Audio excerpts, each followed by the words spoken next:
Hello YouTube and welcome back to the Nitro Addiction. How's everybody doing tonight? Thank you for joining in. Hello Steve, what's going on, brother? Appreciate your kind words on the video from earlier. That's awesome of you, bro. There's my baby doll. How you doing, mama?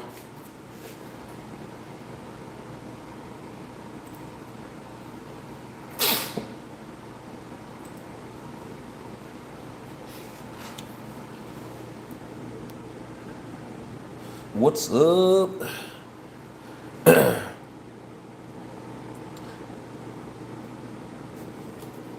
Alright. So as the title suggested, we're gonna talk head shims.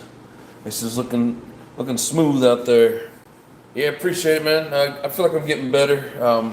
It's gonna take some good practice without worrying about the camera to really get the hang of it, but the more you run on those tracks, the easier it gets. But yeah, it's gonna take me a minute to get used to it. It's got a lot of little dips in it, and you can't see it from the stands. It looks flat out there, and you go walk it, and it's like, wow, there's a lot of crazy terrain. Big Boys Toys, what's up? Sorry, can't stay. Gotta look after mom. Not a problem, brother. You have yourself a good night. And that is out due to bad weather.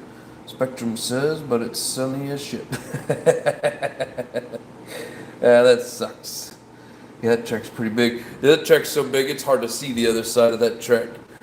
I wish the stands was up a little bit higher because there's some spots where it's hard to see. So yes, it is huge. What's up, all aspects? How you doing, my brother?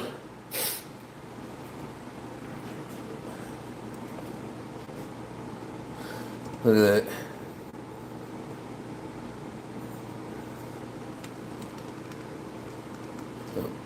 There we go, look at that big old dent.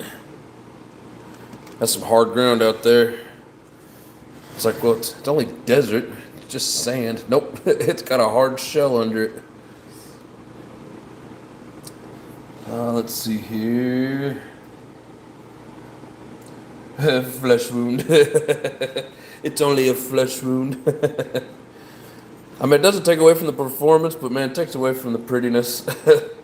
I think these are some really good looking engines, but I mean, it's the nature of it, right?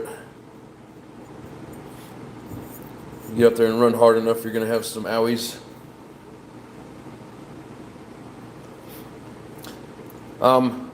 So tonight, I am gonna glue these tires.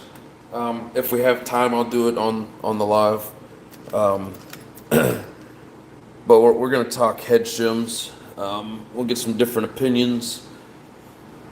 I did some research on it, so I just want to see what people out there think,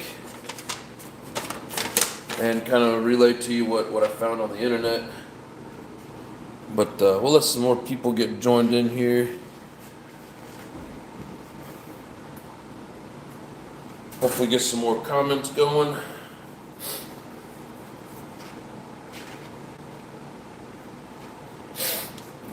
Stupid allergies.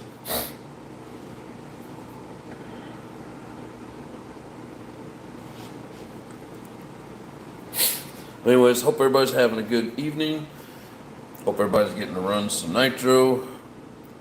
I don't have any place close by to run at the moment, so we're not doing much running during the week. But at some point, I will find a spot. But for now, we're just running out there at the track. It's like the chat froze up.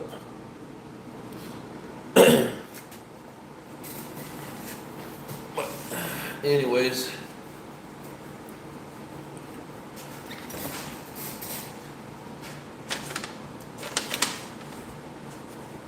So I was reading through the paperwork that comes with this engine.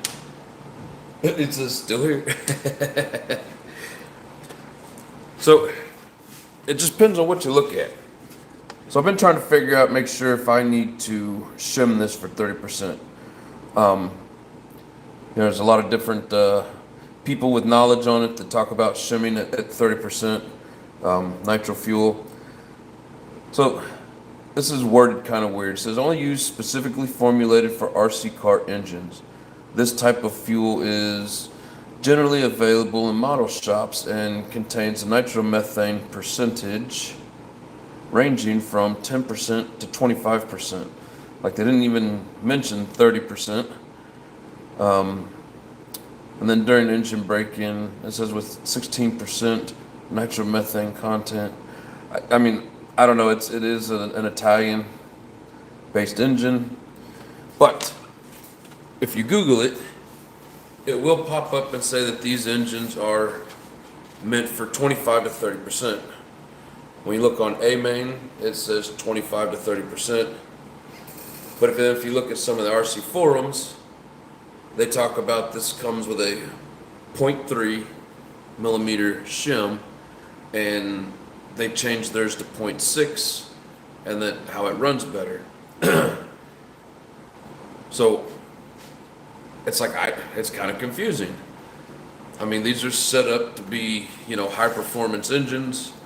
And then like if you watch RB Mods or there's RW Mods on YouTube, he talks about shimming it, but he talks about modding the engine. So it's like I can't tell if he's saying because he's modding it, he's going to add a shim, or what the case is. But like I said, when you look online, it will tell you 25 to 30%. But what I'm thinking I'm going to do is just go ahead and add. Where's it at? Where'd it go? Oh, here we go. So I got to verify that this even fits, but I borrowed this from another engine. This is a 0.3, and it's already set at 0.3, so that would put me at the 0.6. Never hurts to add a shim unless you reduce compression too much to where it doesn't run right or make the right amount of power. Add the shim and try. I know, my only thing is I don't want to add the shim and then it be too much and get out there and it doesn't run right. And then I got to open it up out in the dirt, you know, to get the shim out. But I think we are going to go ahead and add a shim to it because, like I say, really it isn't going to hurt. Better to have too much shim and then not enough for that. Yeah, exactly. It's just confusing that when you look online, you know, it tells you it's set up for 25, 30%. Just like what the Alpha engine says, you know, any of the high dollar race engines will tell you that. But yeah, like you say, it isn't going to hurt to. If it doesn't run right, it makes me nervous opening it up out in the dirty environment to, you know, to take one of those shims out. But CBH 148, welcome to the channel, brother. Appreciate you joining in. Appreciate your input. JW, what's up? Hey, both asses. I don't know exactly what he's trying to say. It sounds funny. But yeah, I'm gonna go ahead and add it in there, Steve. Hopefully, you know, it'll tune and not lose the power. But like I said, somebody on one of the RC forums said that theirs run really well at the 0.6, which it has a 0.1 and a 0.2 in it. And then if I add this 0.3, that'll put me at 0.6. So like you say, doesn't hurt to try. I think we're gonna go that route. Bob's RC, what's up? Texas Hill Country, good afternoon. How you doing, brother? And we discussed this a little bit last night, but I figured tonight we'd make it more of a point, you know, like a point of topic. Just see what everybody's thoughts are. Like I talk with Often guy quite a bit about it, and he's a firm believer in, you know, shimming the head on it to, you know, for that performance, so that of course you don't get the detonation. I don't know. I'm just hoping that this fits. I haven't even tried to see if this shim will fit on here. It's off of another engine, but I do have another REDS.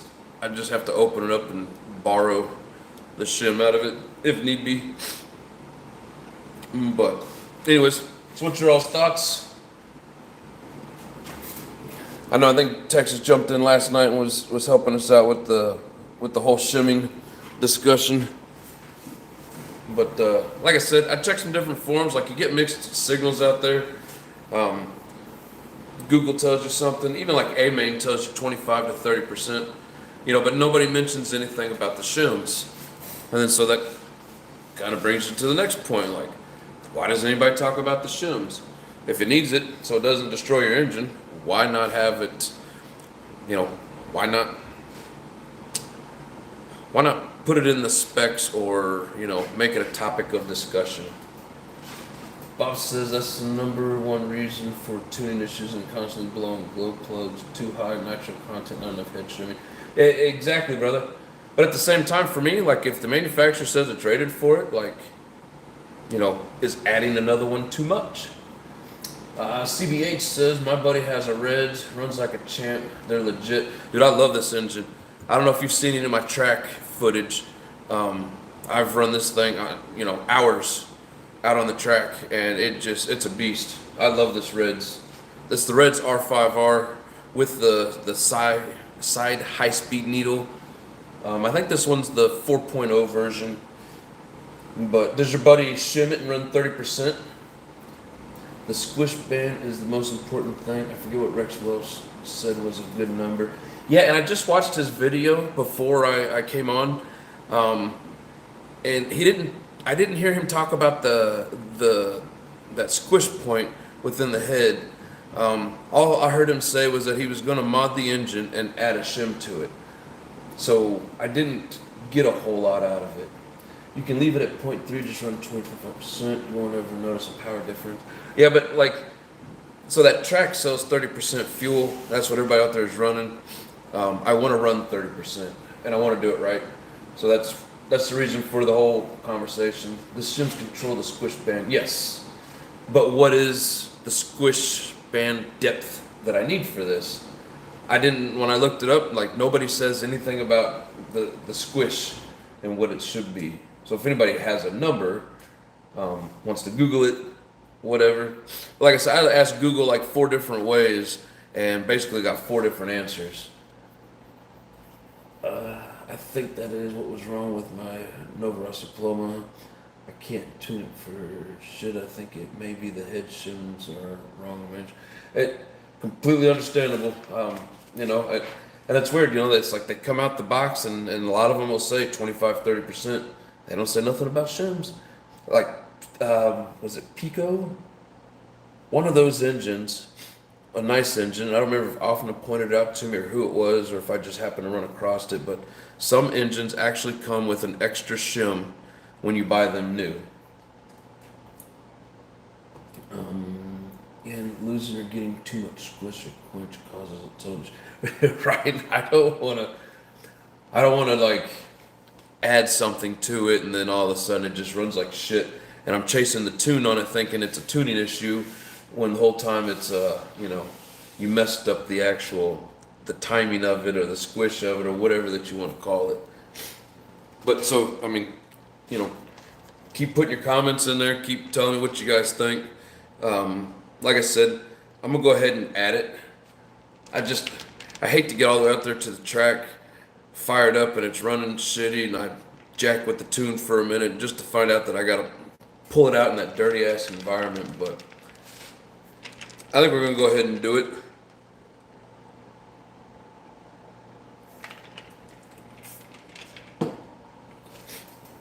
I've had an engine that I tried to run some 30% in it and noticed it had all the little ping holes in the top of the head, and at the time didn't realize why.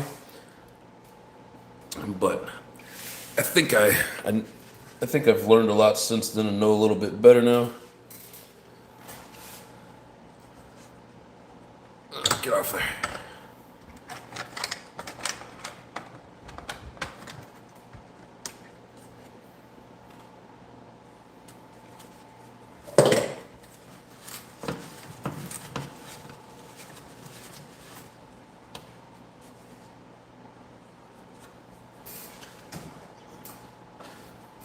That's a freshly cleaned air filter sitting right on the body getting all dirty. But anyways.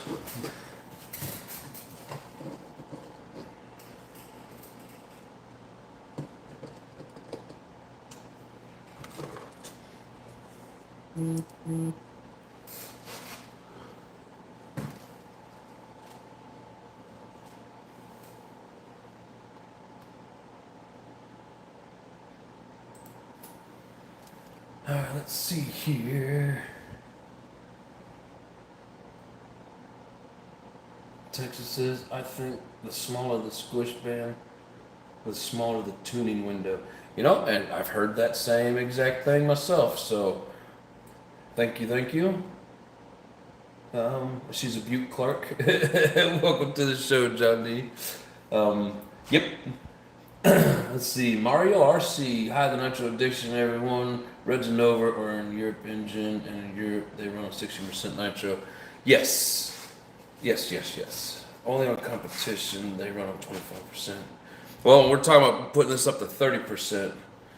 So, what we're gonna do is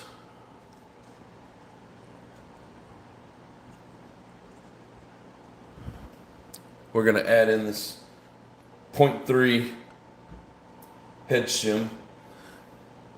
Because like I said, some of the forums said they were sitting right at 0.6 and saying that it runs really good that way. So hopefully we get the same, the same, you know, decent performance out of it. It runs great as it is on 25%. I mean, this thing screams around the track and just idles for days. I don't have any issues with it. But that's what they sell out there. It's easier for me to just get it straight from the people that run that track. And if I'm going to run 30%, I just want to make sure that I'm doing it right.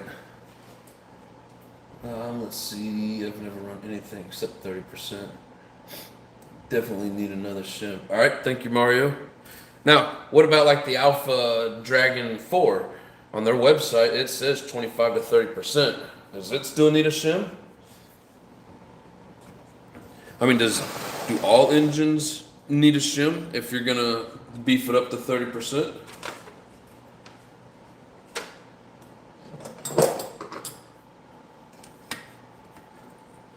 Trying to get some good knowledge out there for the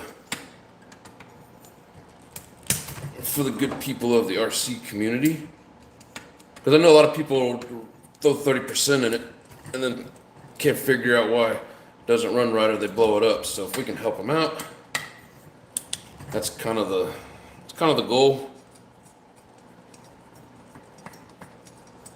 But we don't want to give out bad advice either. Let's see. What plug tip do you usually run on 20? I usually run the same plug regardless, right or wrong. I don't know. I'm just saying that's what I do. I run the P3s, the OS P3. So what is that? Hot? When you say temperature, I don't know the temperature. I just know it says hot.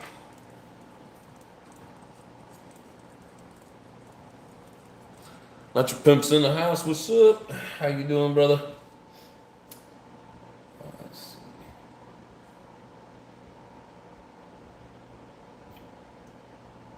Yeah, with this engine, yeah, it's the OS P3.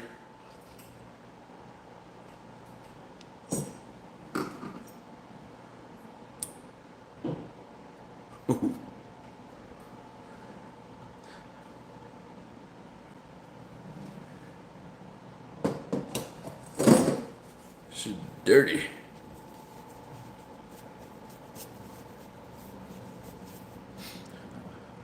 I love the way they make these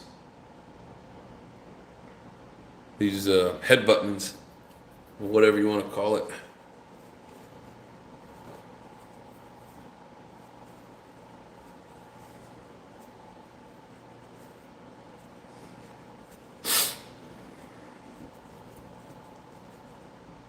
What's up, Lotus? How you doing, bro? Having fun eating Chinese. Chinese is awesome. Trail Rider, what's up? How you doing, bro? I don't know why they run cold plug for on-road cars. You don't know why they run cold plug for on-road cars? The way it's explained to me is because they pretty much run wide open constantly. And I think RW Mods even explains it. But it helps keep them, running a little bit cooler because they just run them wide open all the time. That is what I was told.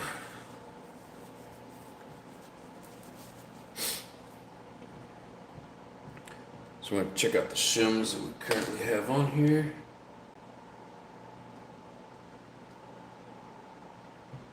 Come on, get off there. The shim does not want to come off.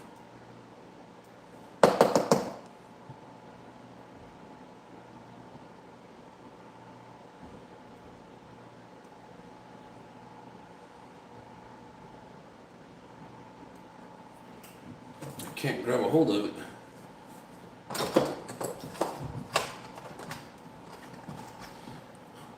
But I bet my razor blade can.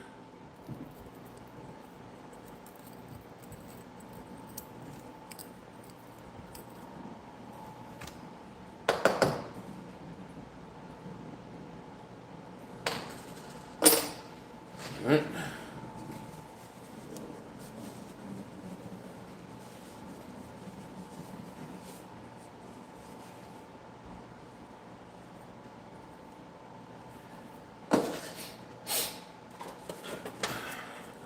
So these are supposed to be a 0.1 and a 0.2. Okay, so there's a 0.2.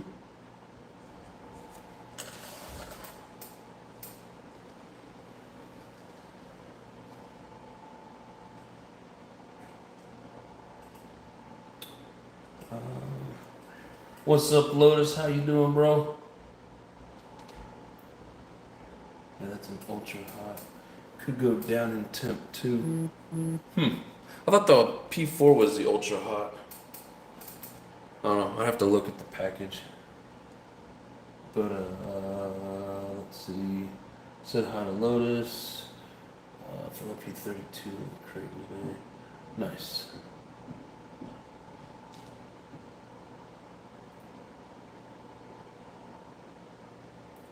It's a good question, Texas Hill. What did Texas Hill ask?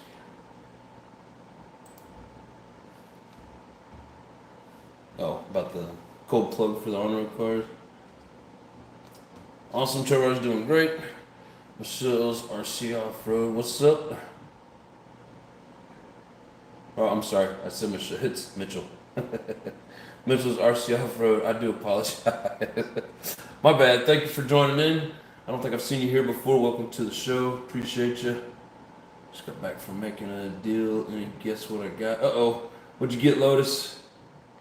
Used to race nitro cars like cold plugs and less flavor.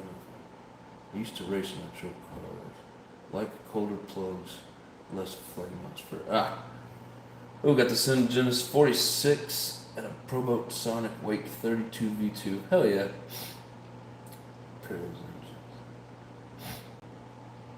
JWRC, what's up?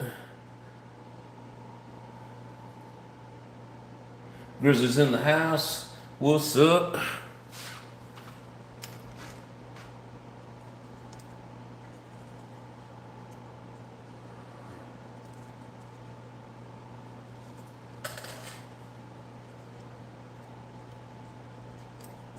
Oh no.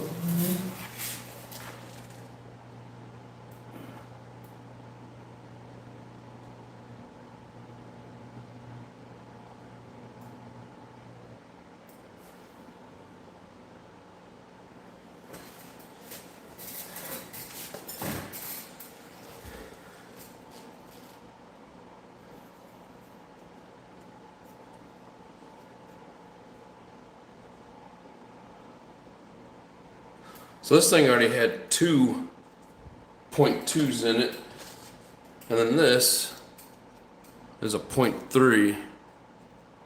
So if I go that route, then I'm at a 0.7. And on the forum, they were saying 0.6. Let's see, do I have another 0.2?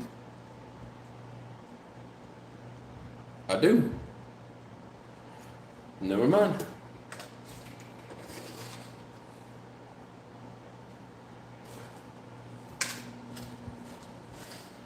So now we put them all together.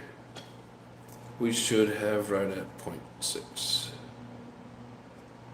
Well, that says 0.7. There it is. 0.6.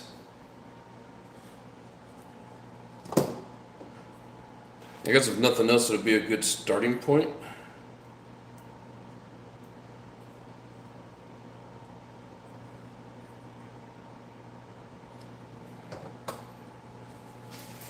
Man, I'm probably gonna have to. Should probably just pull this whole thing out.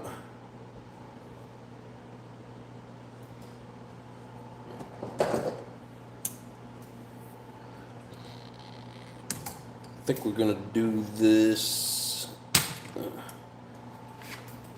quicker way. And we'll have to reset the mesh. I don't usually pull the engine out this way.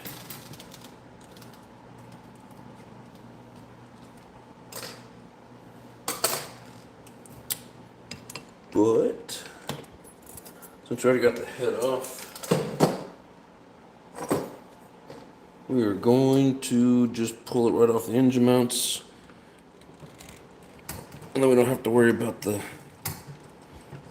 gear mesh.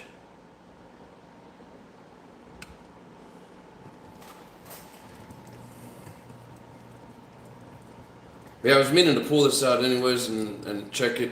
I put quite a few gallons through this since the last time I had it out. I just want to see what kind of shape it's in.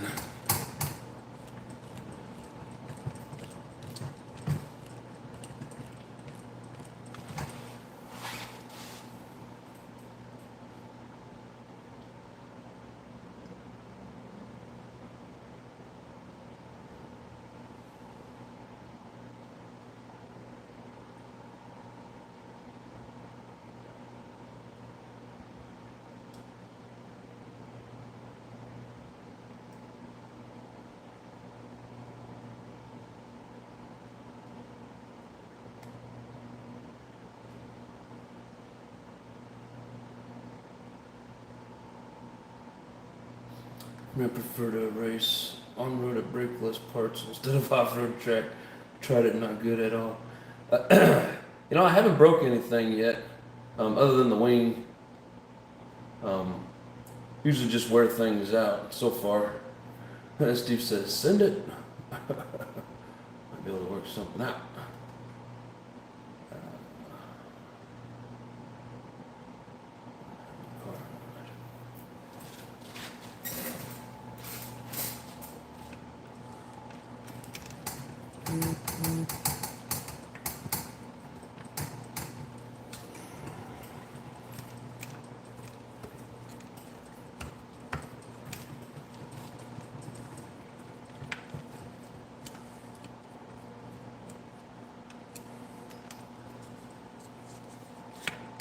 I see people do this all the time. I've never taken an engine out this way. You just leave the exhaust in there and pull it off the engine mounts.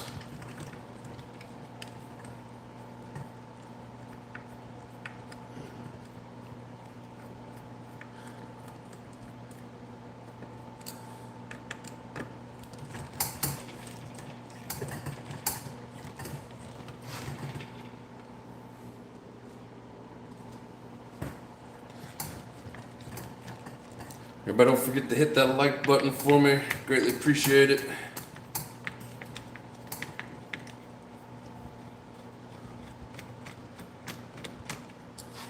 Alright.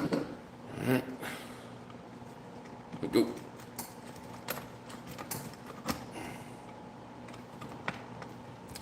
The exhaust is in there tight.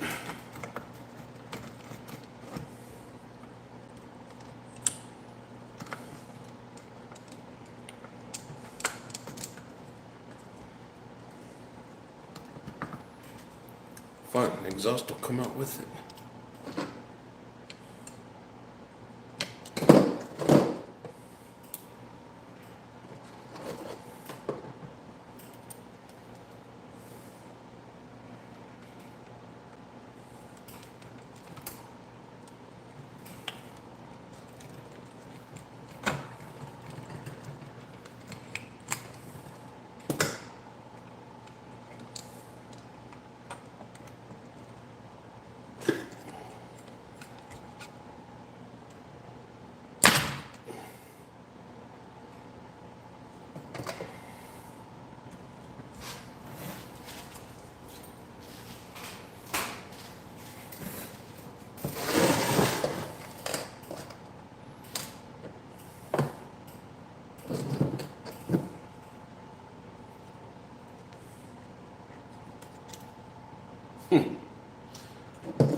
never had an exhaust that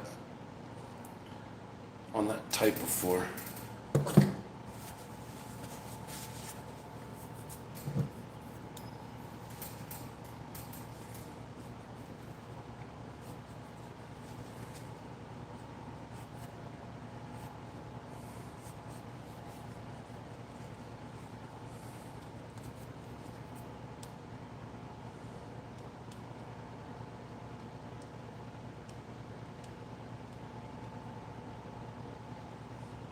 Almost looks like it's got another shim in there.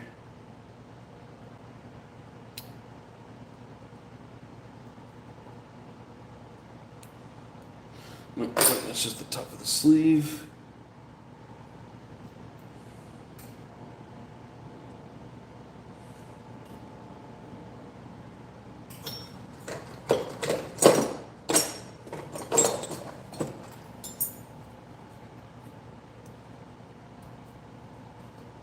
Big boys, toys, what is up, my brother? Thank you, sir. Mama says, what's up, Nitro Head? You tell your mom we said, thank you very much. What's going on, Raw? How you doing, bro? That's all I like about going to the track. You're always learning new things from other guys, like removing your engine. Yep. I mean, this is okay. I don't know, I've always done it the other way.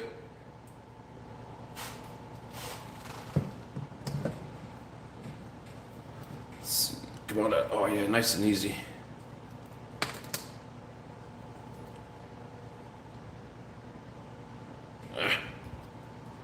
Not that easy though.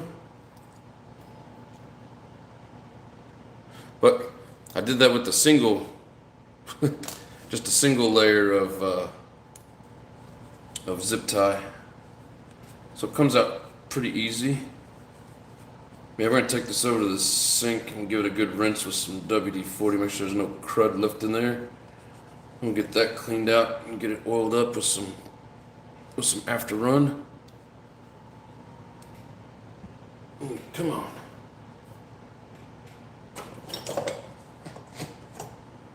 She's being stubborn.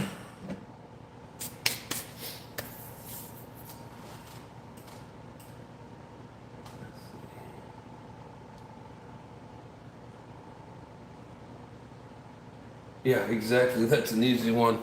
I appreciate the easy ones, but it doesn't really want to move past this point. Like, not by hand anyways.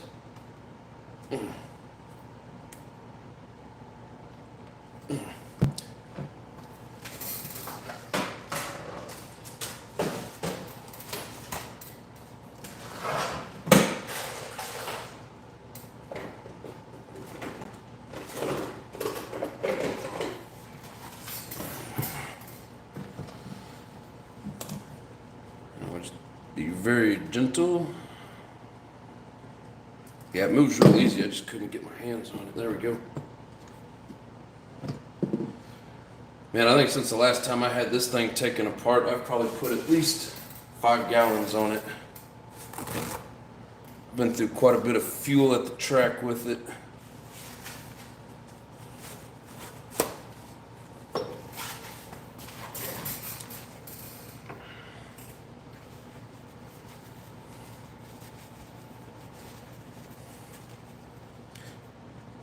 I mean, anybody that's watching me at the track, you guys have seen me run 2 and 3 hours straight, without really taking a break with this thing.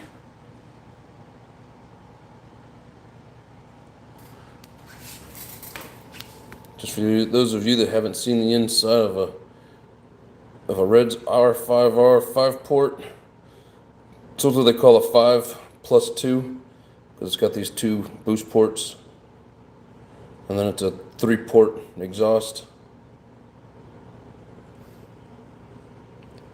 And I don't know how many gallons was on this before I got it. You could tell it had some wear on it. It wasn't brand new for sure. But this has been one of the best engines that I've ever had. In terms of, it just runs all day.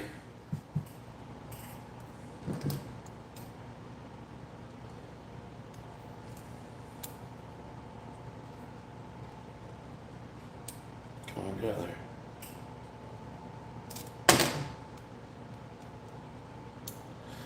If I don't take them out, I'm going to lose them. If I try to take them out, it's like they don't come out.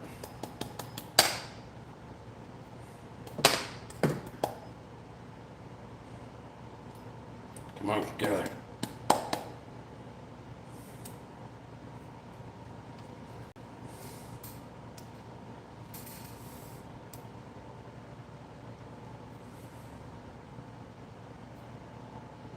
See, how many gallons do you have on your Alpha C852? How does it compare to your Dragon 4 and that Reds? So, I don't have a C852, I have a B852. The first one I had, I didn't even get a gallon on it and I traded it off. The second one, I have yet to fire it up. I've barely even taken it out of the box. Get out of there, screw. So I really can't compare it.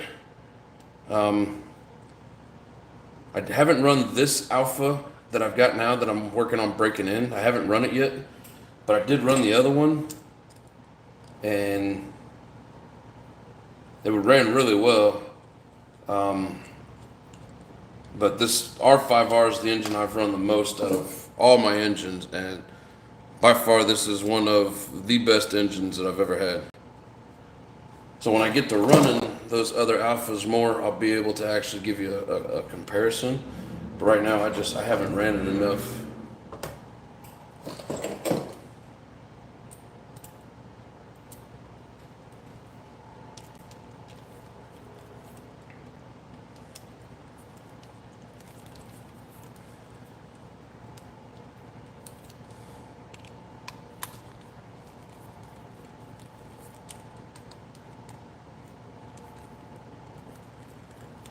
I haven't even put that filter back on the track yet, and it's dirty.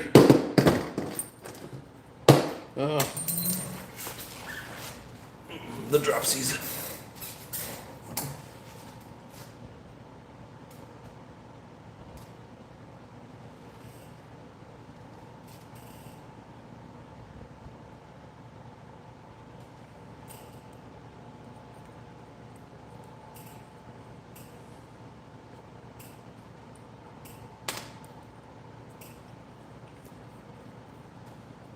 Sometime here in the near future, I need to change out the bearings on this.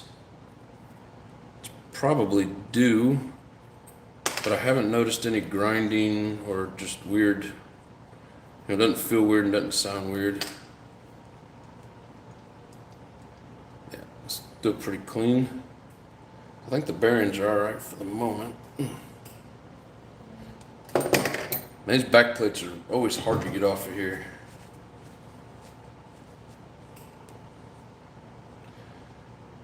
It's like it's got a really good suction. Ow.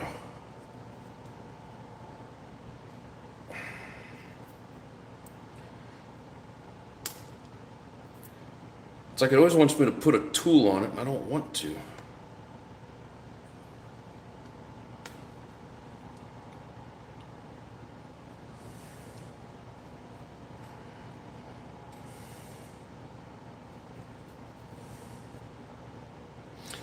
Make sure that piston's at the top. There we go. It's starting to. This thing is stubborn. John Smith, what's up? Got the RCA T4 coming to replace the problem low C. Hell yeah. Appreciate it, bro. Don't know why I typed C. Yeah. Had the B852 that idled 6 tanks, but haven't driven it since Dragon 5 stood.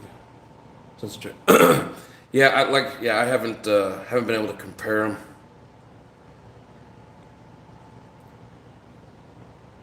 Come on, get out of there. Ouch. Yeah, don't trim your fingernails and try to do this.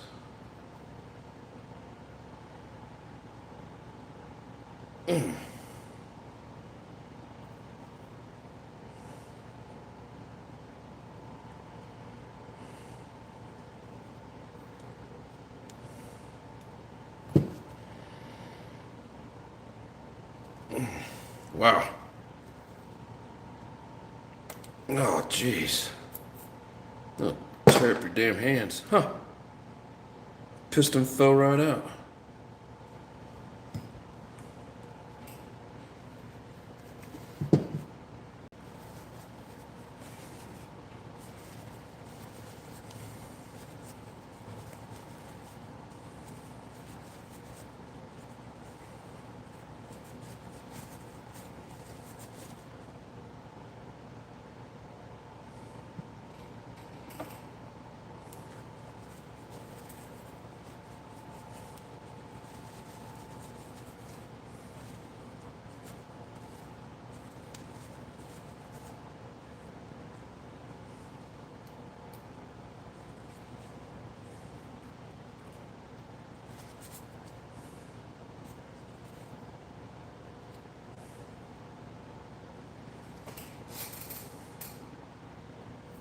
Definitely gonna have to hose this thing out real good with some WD-40, make sure there's no crud left in there.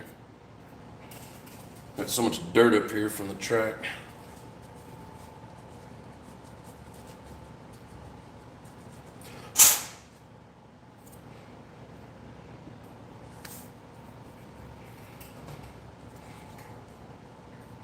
Mark Nugent, what's up?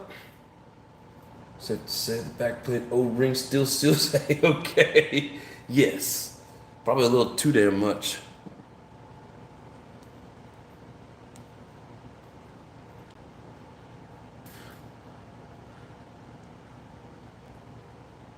I mean, is it?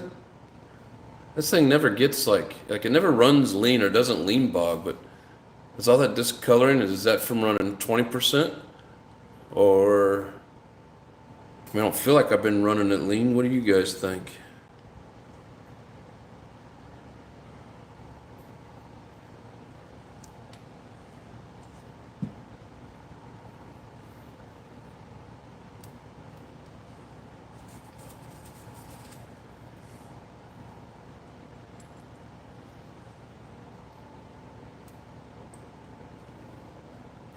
I mean, she's pushed up in there fairly tight.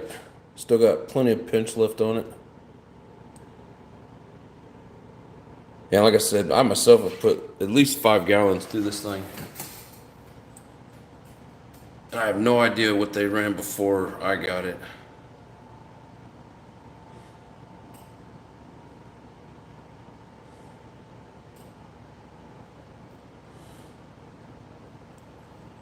But still got plenty of life left in her.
Should probably go ahead and change the bearings while I'm in here.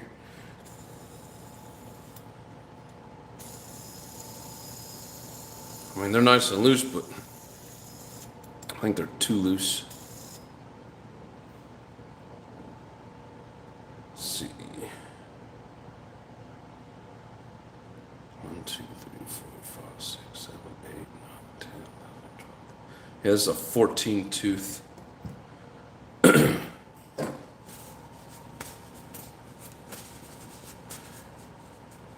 I don't know if a 16. What do you guys think for the size of that track? If I got a 16, should I try a 16? man if I do or not.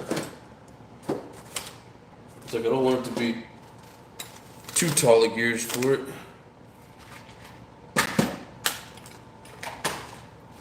Like I don't know the different sizes and tracks, and John Smith says yes. I'll see what I can find. So I think I put a 15 on the truggy, which means I still should have my 16.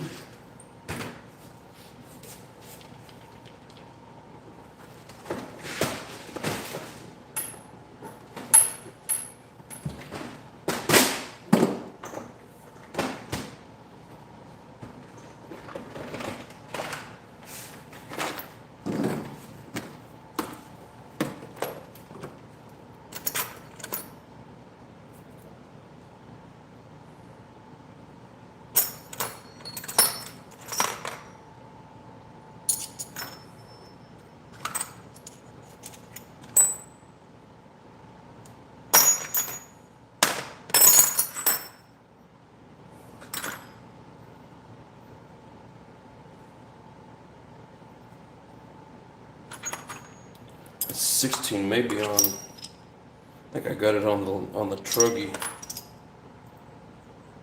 I got a 19. Probably never get that on there. There's a 15.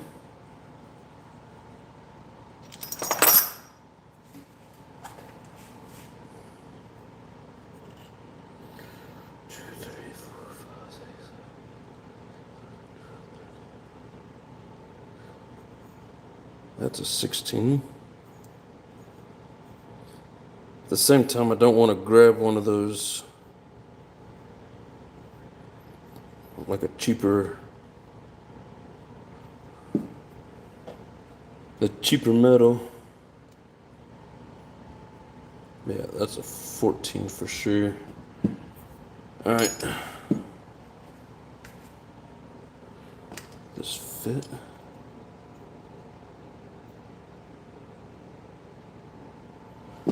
Next problem is making sure it's the right size.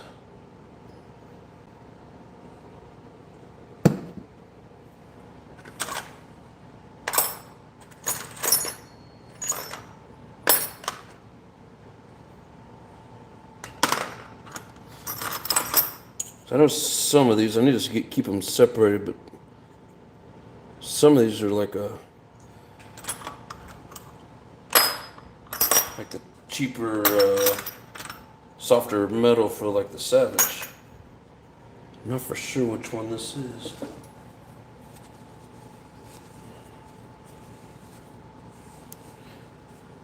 And then some of them don't fit on that particular type of clutch. Yeah, we'll see what we can do with those two. We got a 14 or a 15 and a 16.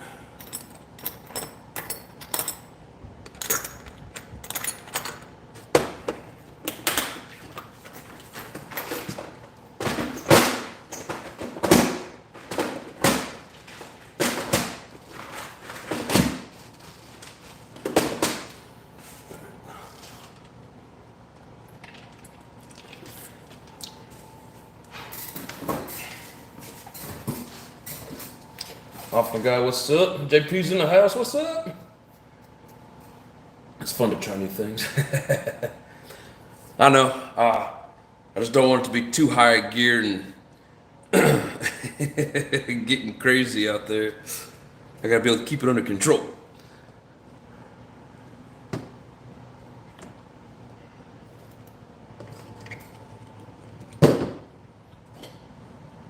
So off the guy, I'm assuming you were here at the beginning, but if not, I've added a shim and we've got 0.6 depth on the shims. Because this weekend we're gonna get some 30% in her.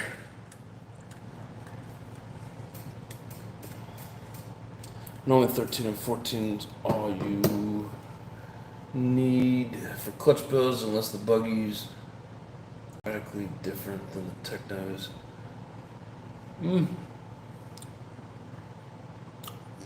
Probably not radically, but it is a huge track.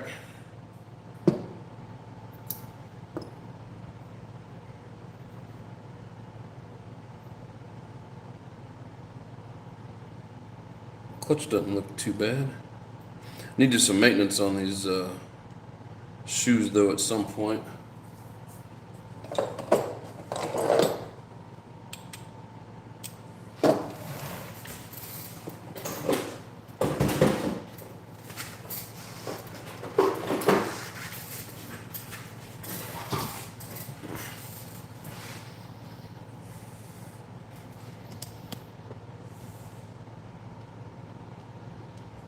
What I just got here, which engine? With the Reds.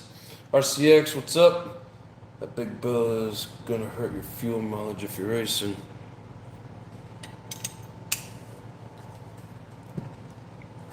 So the bigger the bell, the less fuel mileage.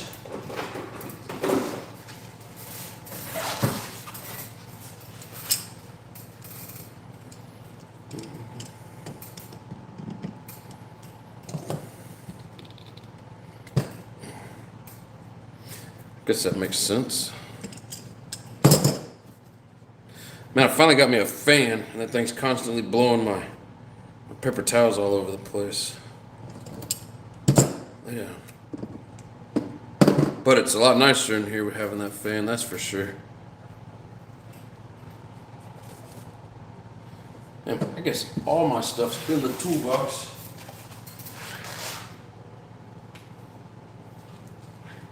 Maybe. There it is.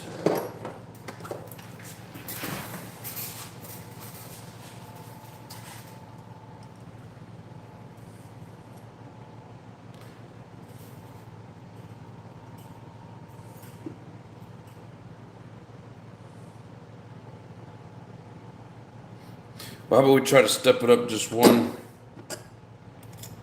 That should fit. We're gonna try and step it up just one tooth because I was running a 14 and it's pretty fast. Let's see what we get. And really, come on.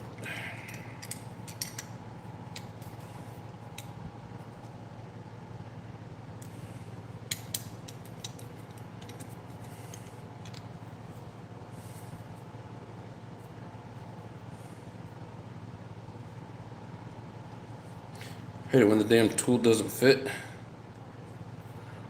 Is it gonna work?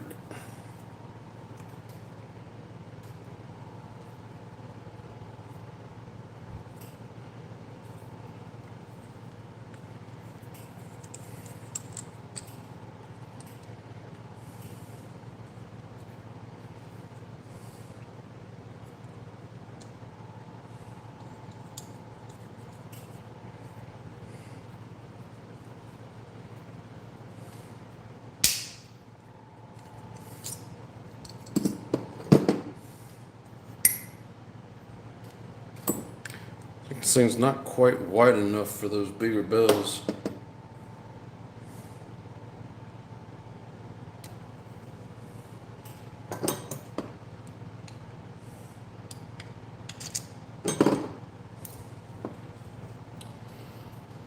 Well, let's see, that track's big, but it seems like there's a number of jumps with short run-ups.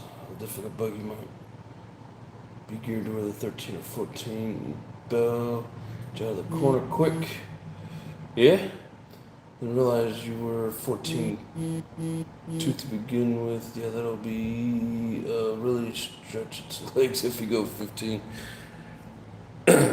So in your opinion, 15's probably too much?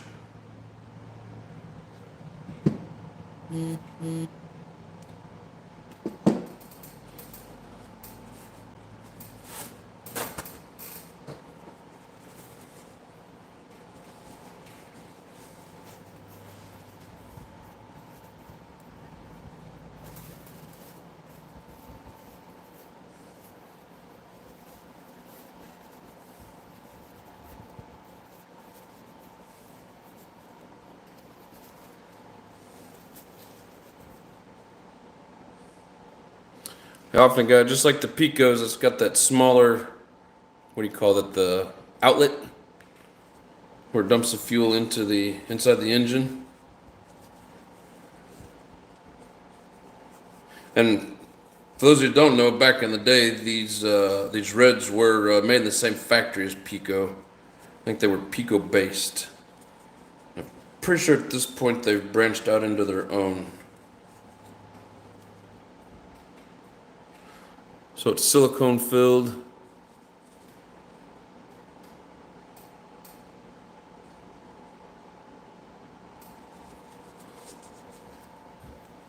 How many tooth is your spur? It's either 46 or 47.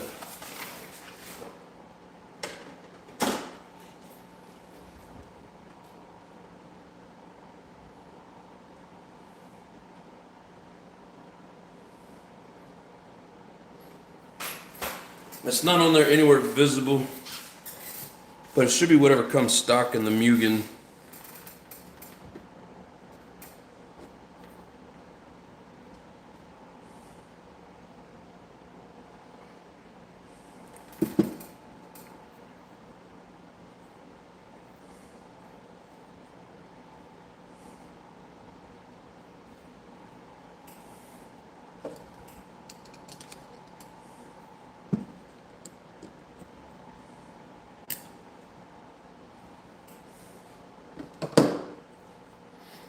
I'm gonna go give this a quick little scrub real quick. You guys just hang out for a sec.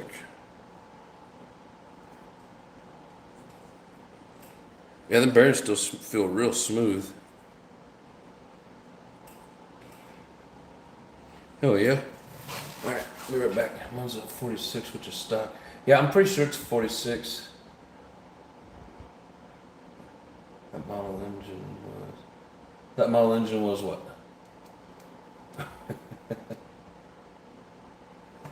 Not for sure what you're saying.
RPM, what's up? How you doing, brother? 1348 for me on a huge 8th outdoor track.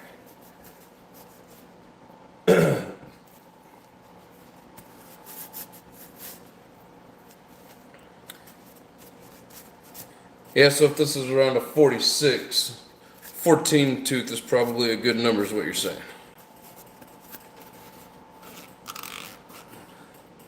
I'm just learning track stuff, so just trying to get as many different opinions as possible.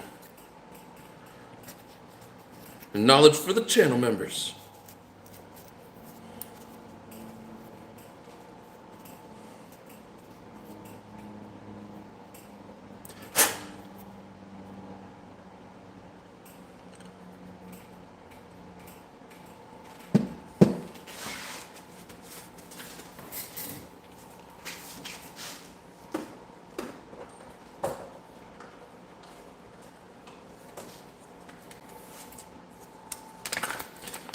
Front bearing feels a little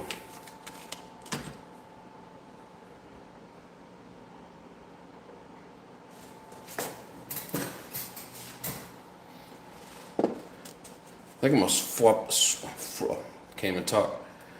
The back bearing feels really nice and smooth. That front bearing feels a little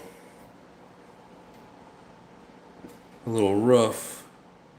I'm gonna at least pull it out and see if it's the right size.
We'll heat this up so the bearing comes out a little bit easier.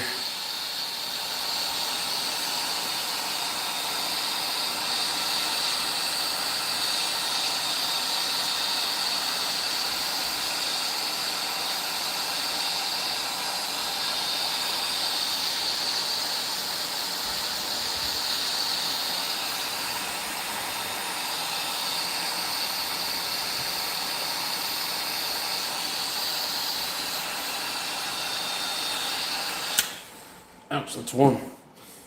I don't need it crazy hot.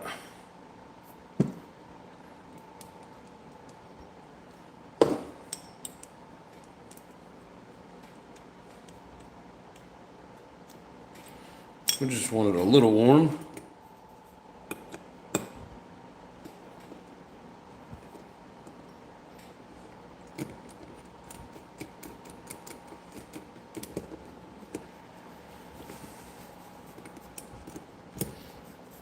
If you guys have ever used this tool before, this is an actual REDS bearing pulling tool.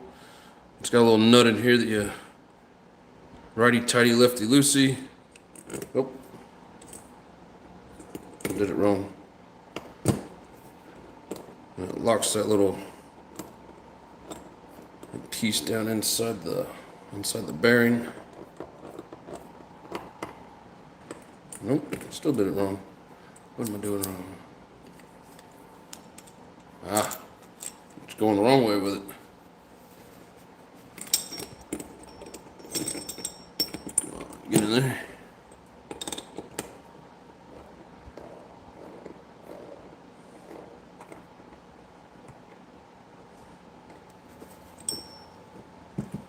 Now she's in there.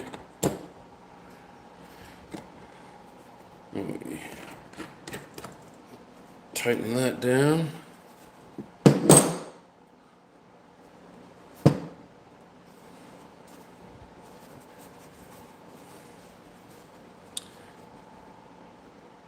That should be able to.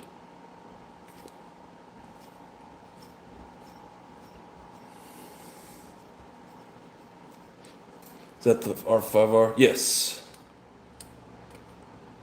There we go. Yeah, like I said, this bearing feels really good.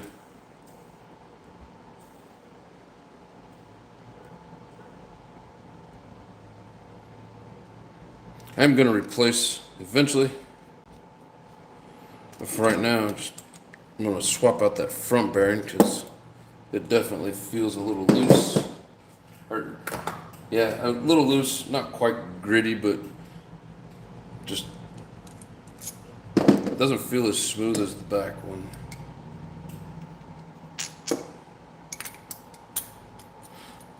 Maybe we'll heat it up a little bit first.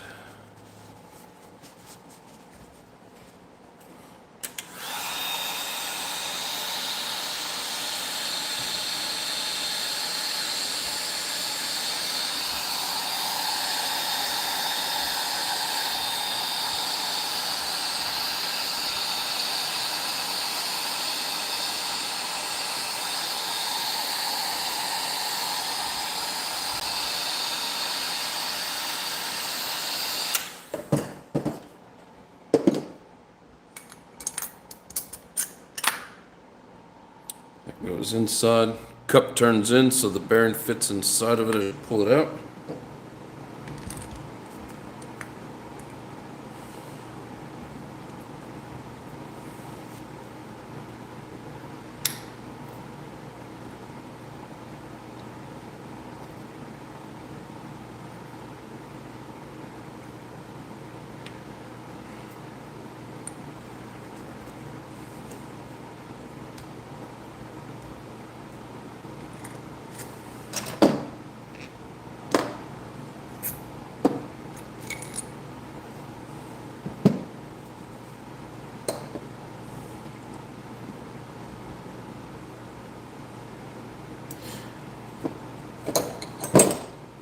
I'm gonna put these bearings in the freezer just so it shrinks them up a little bit and they go in there a little bit easier.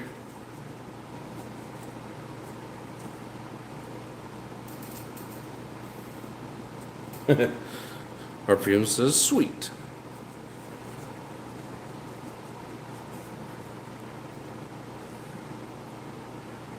Yeah, that almost feels like a new bearing.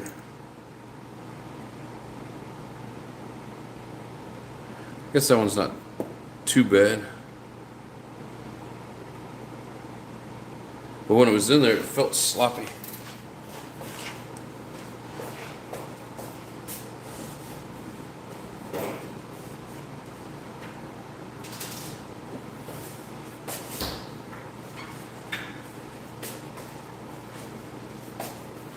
How's everybody doing this evening as I kick the camera and you guys go for a ride?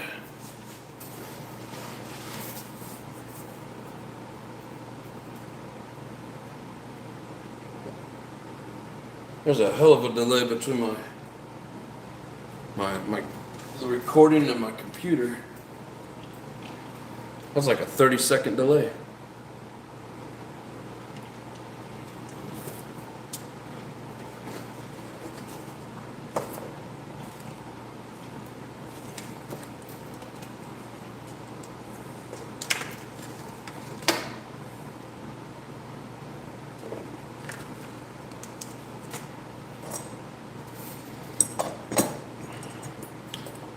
So yeah, the main point behind this video and this teardown was we added a shim. We got this at 0.6. We start running some 30% through it. Just because I never really have.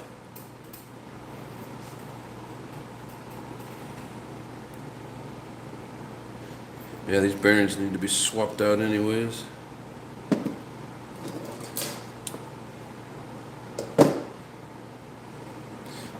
So what do you guys think? How's the pinch?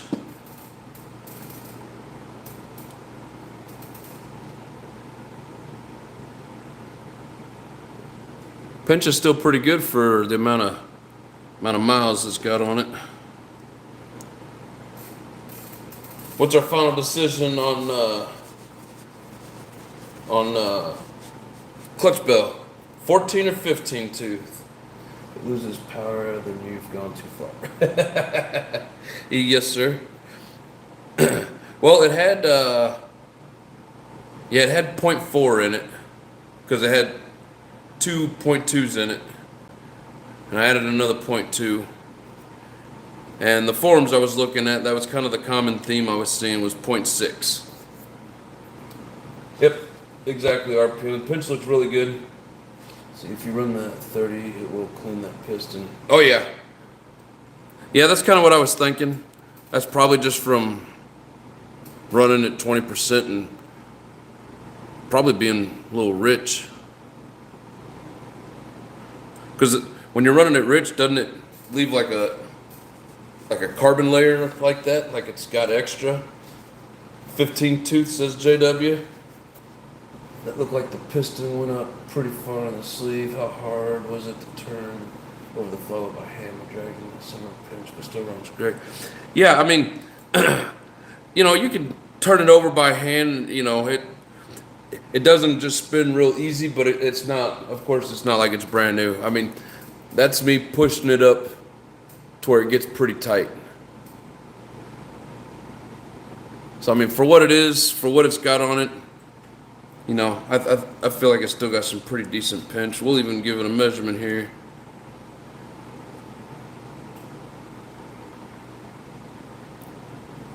So in inches, we've got 0.10, which is, let's see, quarter's 25, an eighth is 12. So it's just under like an eighth inch. Would it be like in between a 16th and an eighth? Something like that. Or if we want to do it in millimeters,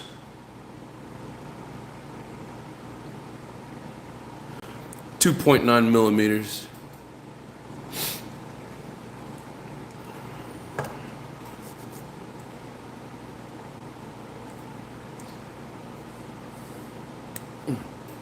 And I mean, that was shoved up in there pretty tight. You know, and it doesn't even really do, really when it's in the car, and it's running, you could see the ring where it goes up to. It only goes up about yay far, and it's still tight there. You know, it's still got that compression.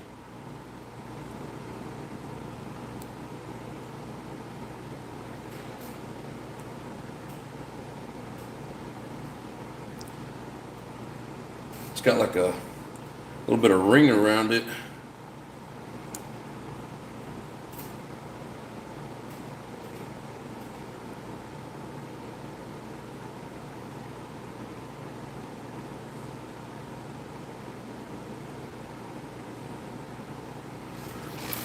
If you guys can see that.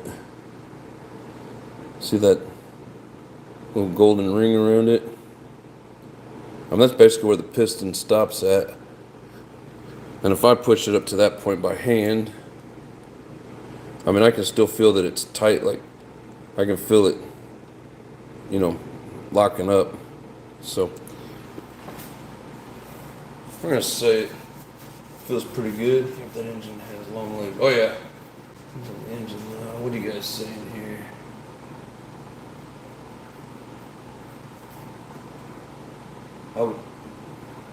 Jay says it wouldn't go over 14, 16, and 44 if you have one. Jay wouldn't go over 14.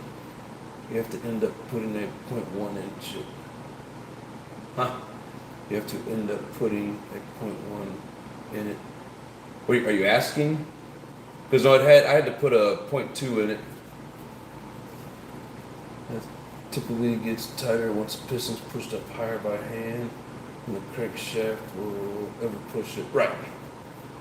I agree. 16, you would lose bottom end power. Yeah, I don't quite want to go 16 on it. Huge track with long straights, 15 or 16 would be fine.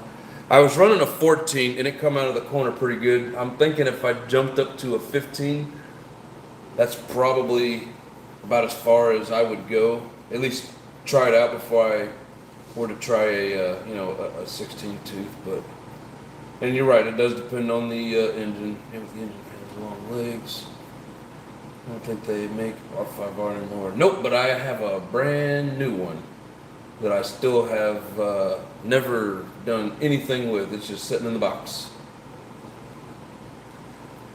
Feeds buffering for the last 45 seconds. Oh, I'm sorry, bro. I should have pretty good Wi-Fi here, and it's not buffering on my end, so I wonder if it's your end. Let's see, a bigger engine. Yes, 15 or 16.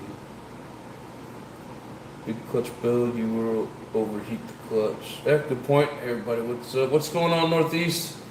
Hey, that's why I'm asking for everybody's opinion on it.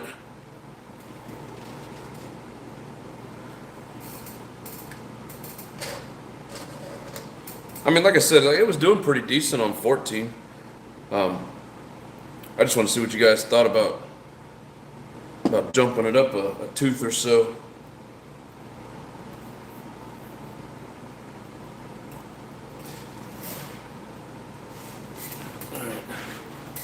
We'll get the block a little bit warmed up, and then we'll go grab.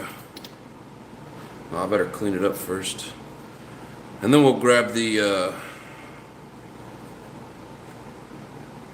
bearings out of the freezer.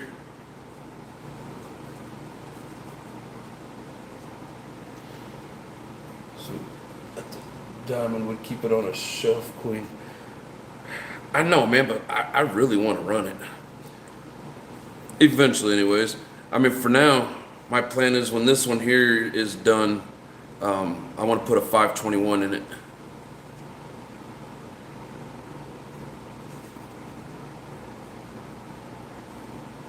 Because the 521 Sport piston and sleeve will fit the REDS R5R.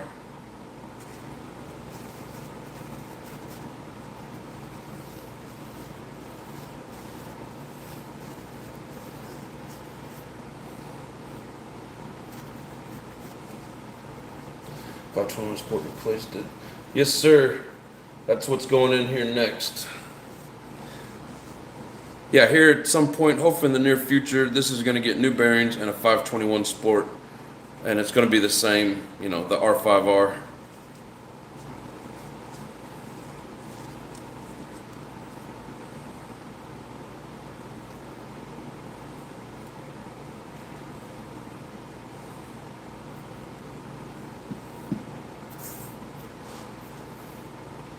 Don't know if it's better or not.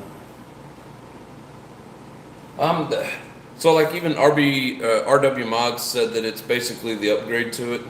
It's like the newer version. I don't know if they changed the timing, made it any more powerful, or basically just kind of made it the same. Because he was saying it's about the same engine. I thought he said that it's kind of like a little bit of an upgrade.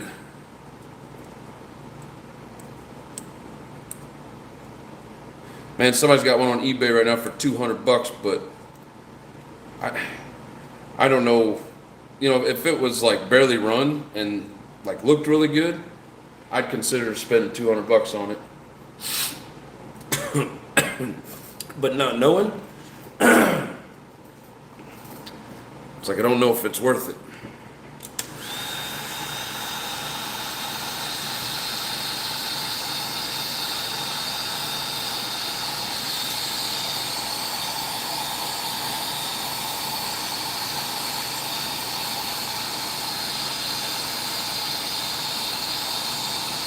I mean, they got some newer models out now that are really good as well.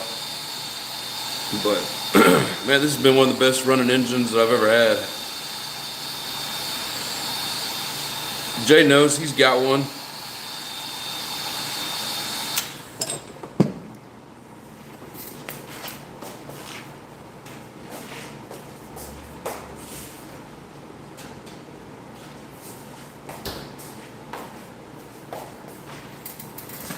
This metal isn't going to get any colder than what it is.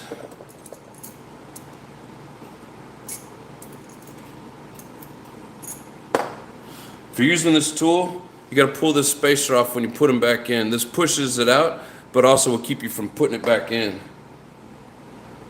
So keep that in mind.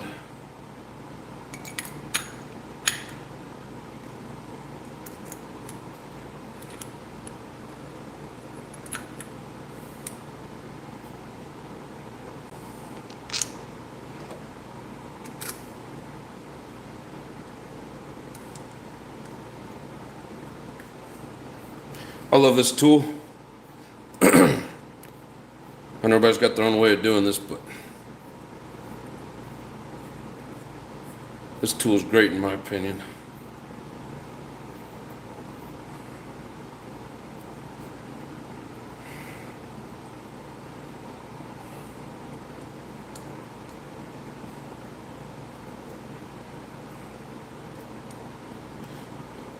So there's a lot of videos out there that cover it. I'm sure you guys have probably seen them, but for anybody that hasn't, if you freeze the bearings, it shrinks the metal. You heat up the case, it expands it, allows it to go in a lot easier, a lot smoother. Yeah, that's good smooth bearing movement right there. So you heat it up and it allows you to pop them out easier. You don't want to try to do it cold because it's hard to get the bearings out, and then you'll end up tearing up your aluminum, tearing up your case. But heat it up, pop them out. This tool works really well. It's got good directions. So anybody interested, it's the REDS 14mm bearing puller. And by 14mm, it's referring to that center hole. But, all right.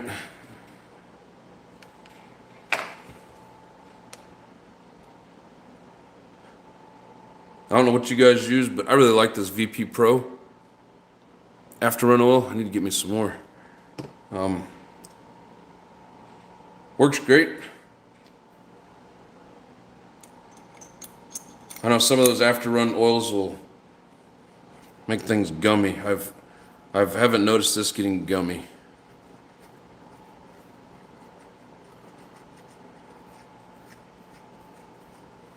Nice and smooth. Put some more oil down there in the bearings.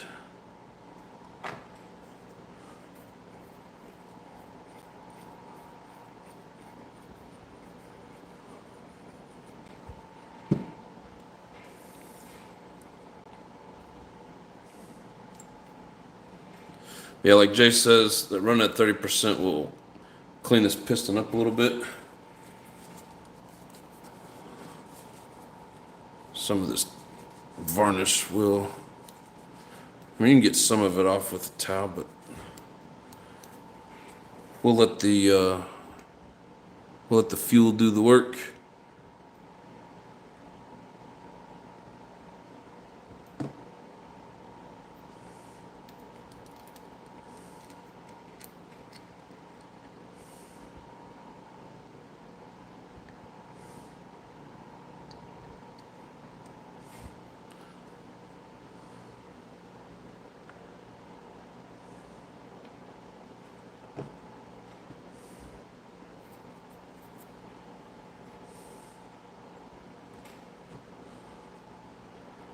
I'll put oil on the inside and on the outside. Inside so it goes around the piston easy, and outside so it goes down inside the case easy.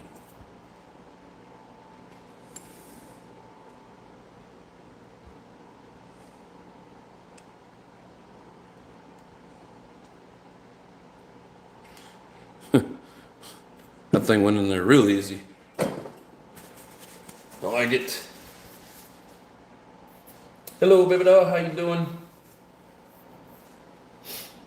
Engine design and the pico of that model, the pinch came down on the piston more than the other engine designs. Yes. Yeah, that's another thing he was explaining. Rex. He was talking about how basically, like, I probably should have showed it when I had it out. I'm not going to pull it back out, but like the top part of the piston doesn't really even, the pinch is like down a little bit below the top edge of that piston, basically is what we're saying. Good evening, Lily. How you doing? JP's 100% correct. Should be a gold color next time you look at it. Yep. Good, did a lot of driving. Awesome. I'm happy for you. Proud of you. Brand new driver in the house.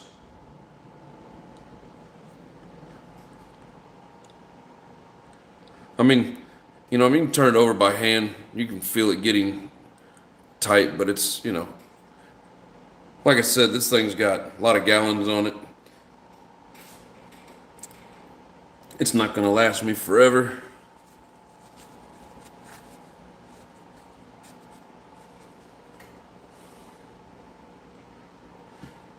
Make sure This is clean.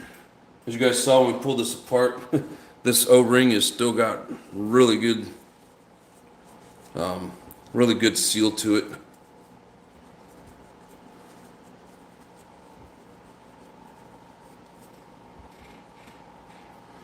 Let's see if this one does it.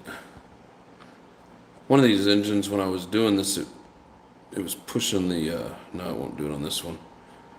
But it was so tight, it was, oh, there it is, actually pushing the,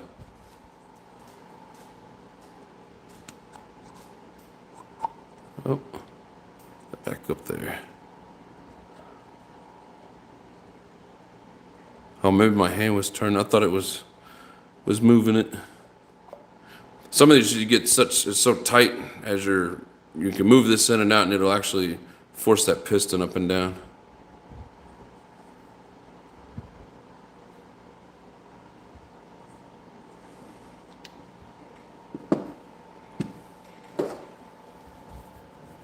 Let me see the back plate better. What, the inside of it?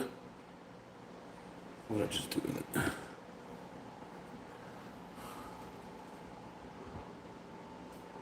What exactly are you wanting to see? You want to see the prettiness in here? Look at that bling. I love the design of these. I see red 521 on A main, new 3 bills. Yeah, I don't really have the 3 bills. It's easier to afford the piston and sleeve instead of the whole thing. But yeah, at some point, I want to get one. But I really like these R5Rs. So the longer I can keep this thing running, the better off I'll be anyways. Offline, did you see what you wanted, brother? I don't know exactly what you want me to show you.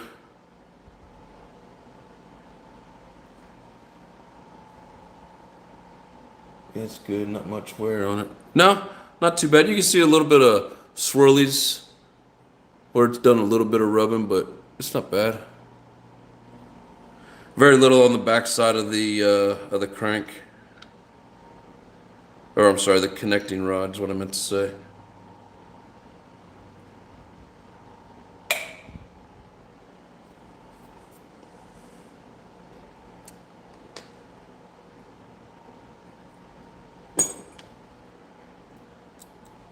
Yeah, for the price, I mean, you know, my opinion, you can't really beat it. If you watch RW Mods, he was talking about these and that, you know, if you get these modded, it gives them quite a bit of power. And he said you're getting the same amount of power as like the $500 and $600 engines, but for a couple $100 less after you buy the engine and then pay for the mod.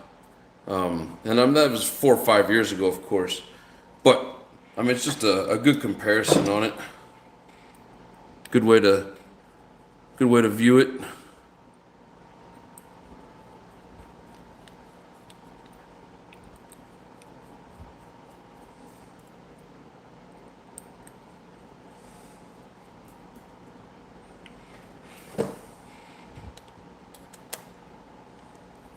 There's very little wear on the connecting rod where it connects to the pin. The crank pin. Usually when they got this kind of mileage on them, you got a little bit of play there. I didn't notice any play.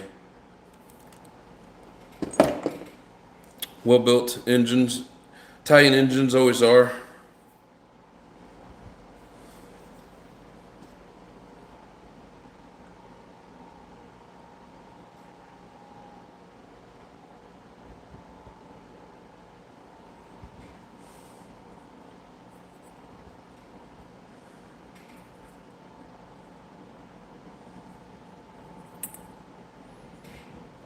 Come on, shims, you gotta stay on there.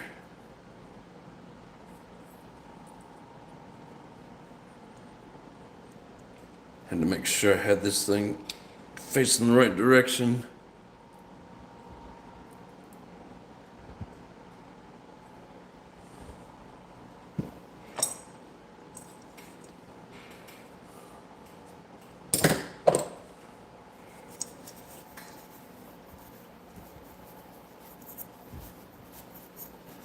RPM says it looks tired. It probably is a little tired. I run the piss out of it. I mean, I've got my money's worth out of this. This engine came with one of the techno buggies that I bought. It had a brand new, damn it, what was it? I gave it to Jay. Was that a Go engine? What was that engine? Driving and watching and listening. Hell yeah, Raw. I appreciate you, brother. Yep, something to save for down the road. Shit, what was I saying? What was that engine? Was that a Go Racing engine? A2RC, what's up? He says, sorry I'm late. It's all good, brother. You're here now, and that's all that matters.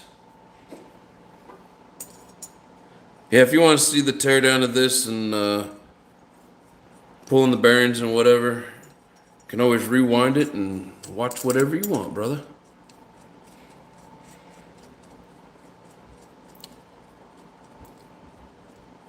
For the 521.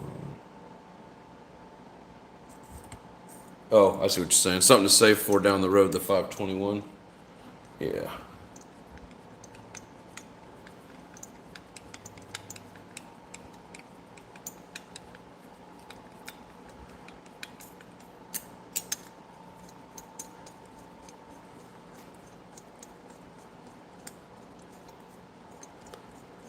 Yeah, I got a couple ideas on some engines coming up. We'll do some different engines and the different buggies. Go run at the track. Just play around with different things. Just because it's fun.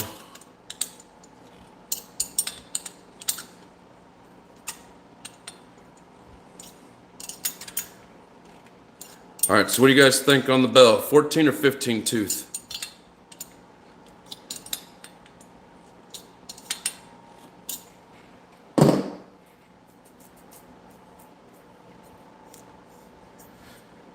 Oh shit, I probably should have put it on the engine blocks before I put the damn head on it.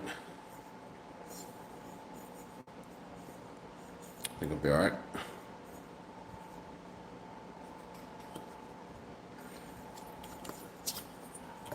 Yeah, when it's all together.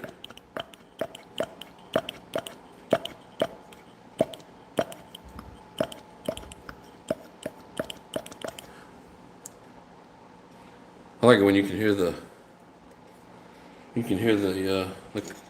the suction. Some engines were before their time, love a good design, and they keep it going. Hell yeah. RPM says 15 tooth. Any other takers?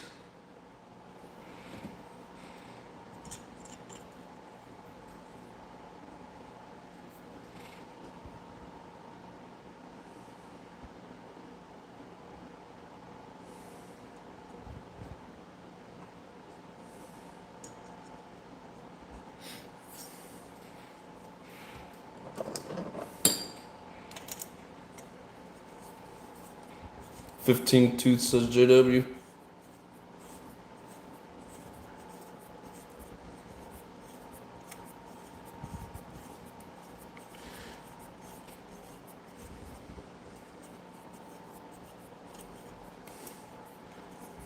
Man, the threads are long-winded.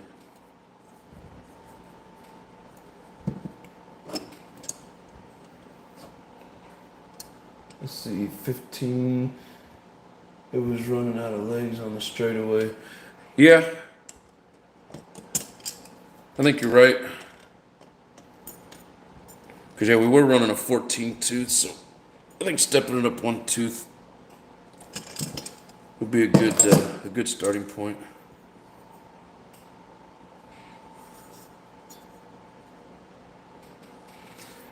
I need to get some different bearings.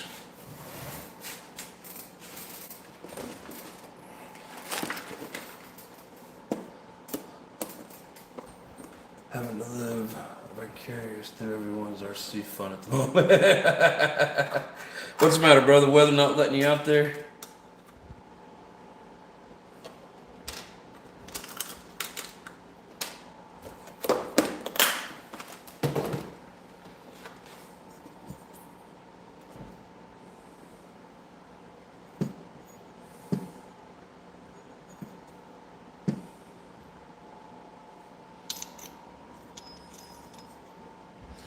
Hope we can get this 15 to work.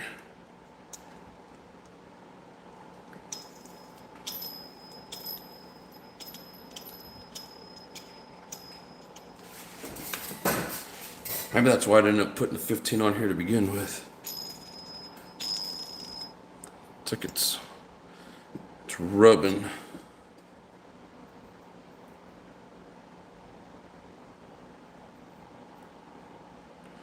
I don't think that's the right shim.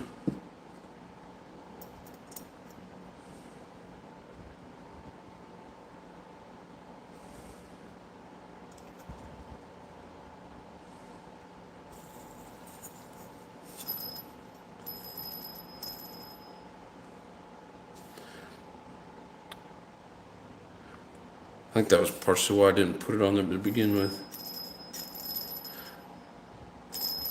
Here, how it keeps rubbing. It's like when it's like that, it's not bad. So it's not rubbing on the screws or the top of this, but I think it's wobbling back and forth and hitting.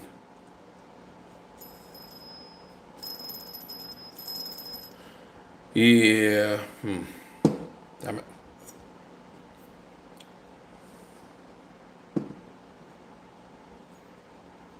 I think this one's a 16.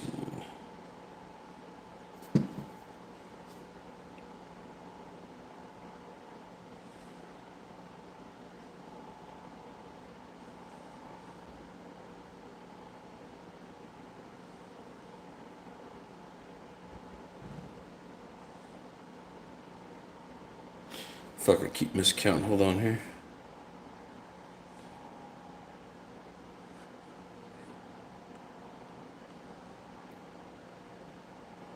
Yeah, that's a 16 tooth there.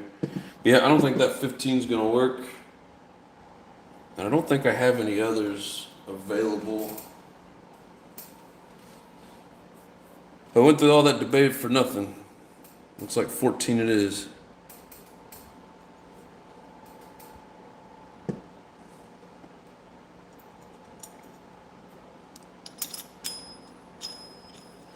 I mean, it's just something about the way that the bearings are a little loose inside of there.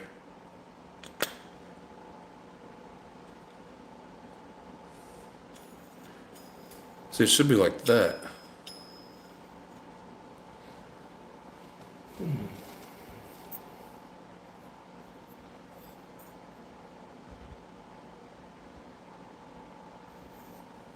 What? Where's Lily's blue wrench? I seen what she did in Hugh's life. She ain't getting a blue wrench. She'll be timing out everybody. Go with the 16. I got one person saying no on the 16, and then other people saying yes.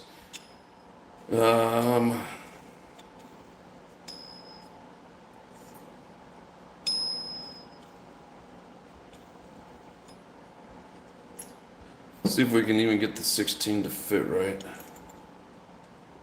Because yeah, I mean, if it's too much for it, I don't want to burn anything up. Alright, so that does fit. Like, I don't want to heat it up.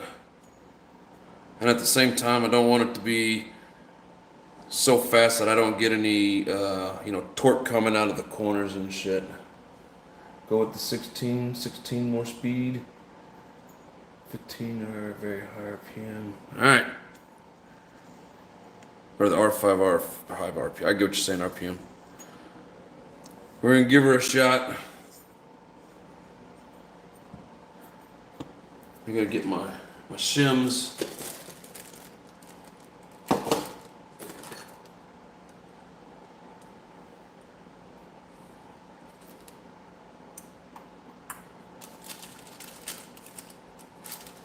I got some shims here somewhere. Maybe.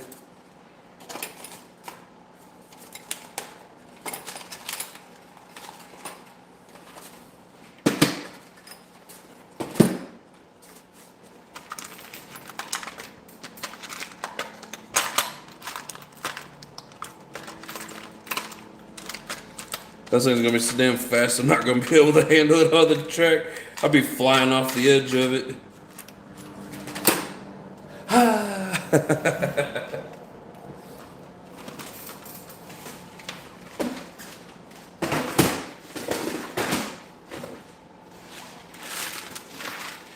If I could hit some of those jumps in the right angle, I could keep it on the track, but I hit them at the wrong angle and I just fly off the edge of the track.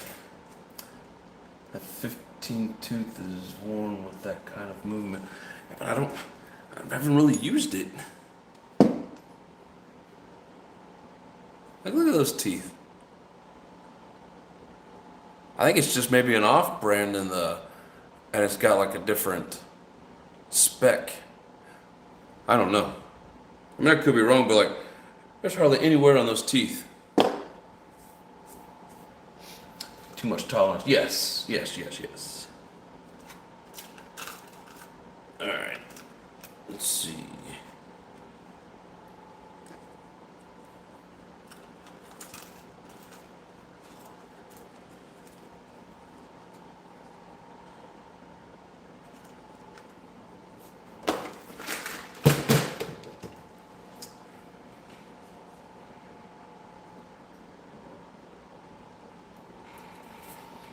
Oh, I keep meaning to tell you guys,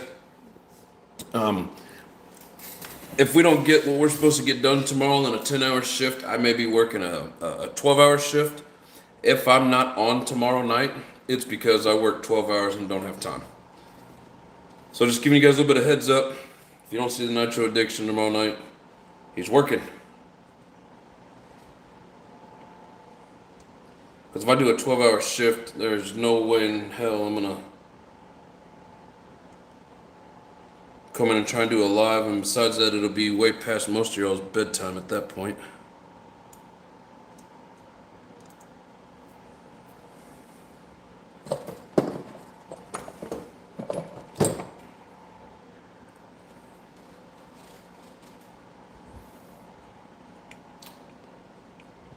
Should be fun to watch. Gotta get his tips in this weekend.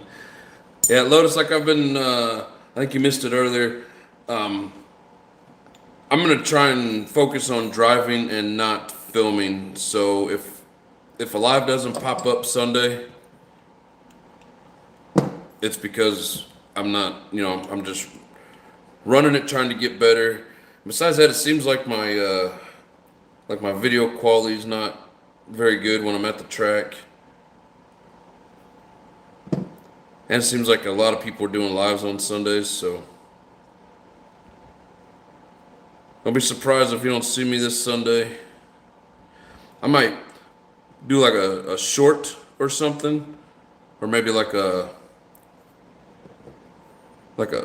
even a short video, not just a short, but like a couple minute video. But I don't think I'm gonna do a long live, because man, it's really hard to focus on that track and keep the camera on the track. So I'm trying to keep you guys happy and at the same time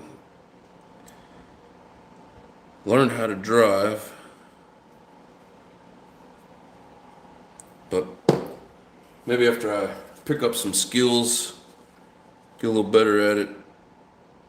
But I need to get me like a GoPro.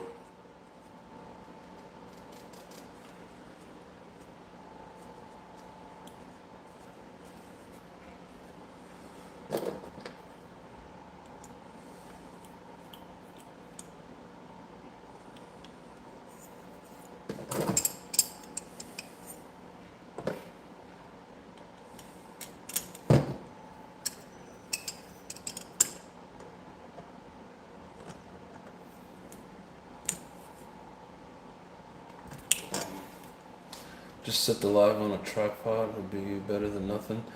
I mean, yeah, but I don't know if you'd be able to see the whole track. Then it would just be like a shot down the middle. And I got to worry about everybody else running into it, kicking it, or doing something. Like if I got to go down and get my shit, I don't know what the hell's going to go on up there. They all seem like cool people. I don't think anybody would like really truly mess with it, but I don't know, man. It's a thought. I have thought about that. I just don't know if that'd be any better. Because, man, you would miss everything off to the sides, and all you're going to see is what's down the middle. But Is GoPro live from on board? Yeah, but we don't care if we can see the whole track. Stop yelling at me.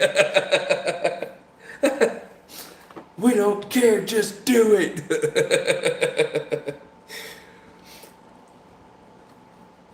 I don't know, like when I go out in public and I'm doing something like that and people are looking at me, I always feel weird. I mean, at least with my phone on the controller, you can't. I mean, you can see it, but it's not like just blatantly standing out there. I don't know, man. We'll see what happens. It's a maybe. But don't yell at me. Make me feel bad. Do it. If those guys, they probably wouldn't necessarily say anything. They might actually think it's cool. I would just feel weird.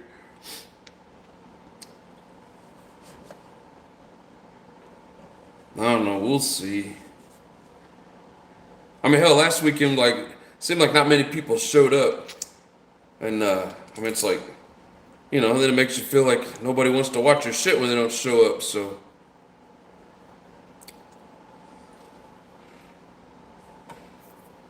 Like I said, we'll see. But, alright.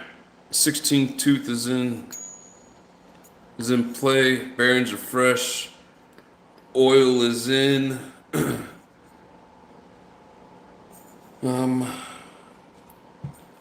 Hope I can get it back in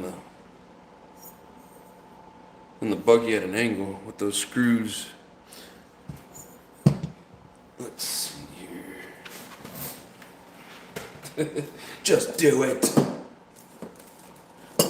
Don't you worry about how you feel. You just do it.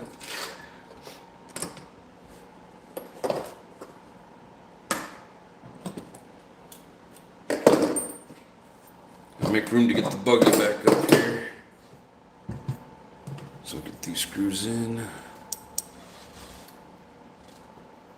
We all got lives on the weekends or busy during the day. Yeah, I know.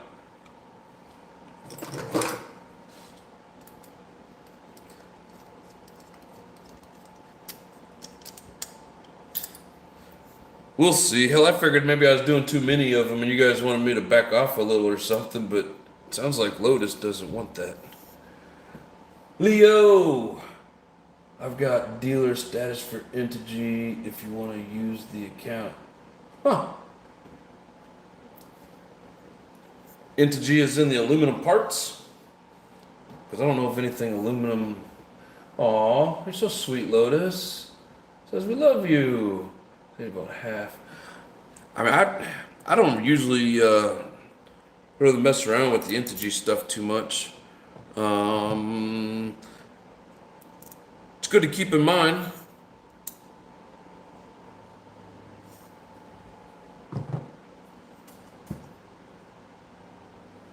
I do appreciate it.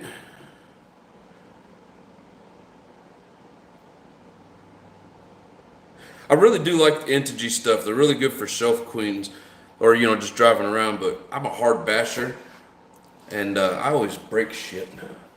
I helped them with the design of the wheelie bar and they gave me dealer stat. Oh, hell yeah. The wheelie bar for which vehicle? The Savage?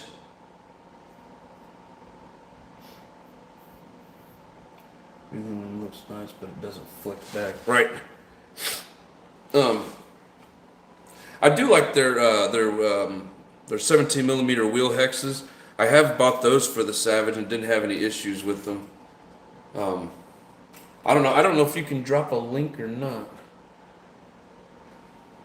You could try to drop a link, see what happens.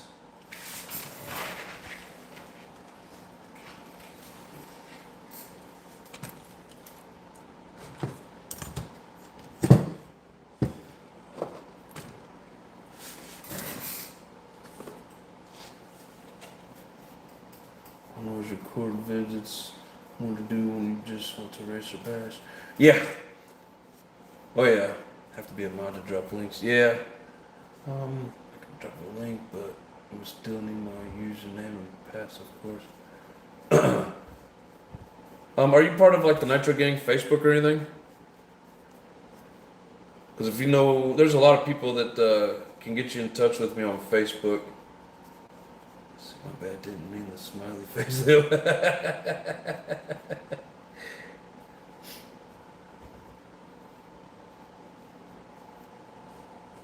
Yeah, RPM, I agree, but pretty much every time I run, you guys are running with me for the most part. It's very hard to hit the track when you're focusing on the camera, but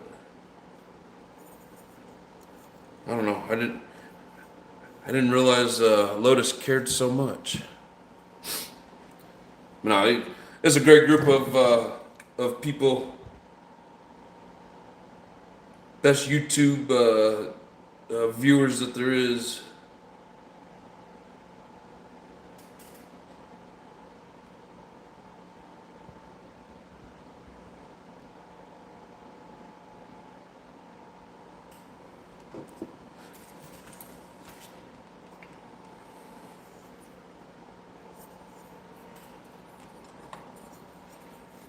Yeah, and I've tried to get like more comfortable with doing stuff out in public like that. It's hard. I'm not. I've never been real big with like public speaking type stuff, and when you're trying to talk to people on camera and like around a bunch of people or wearing a camera on your head, like I don't know, it makes me nervous.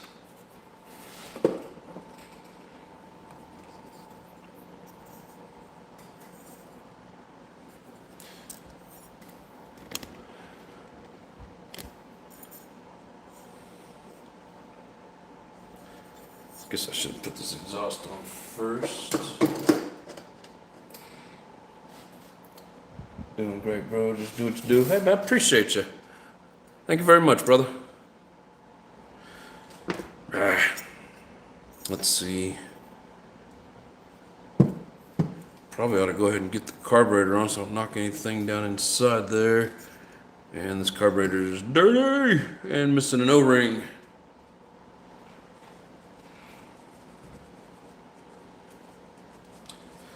And I appreciate each and every one of you. You guys are all awesome.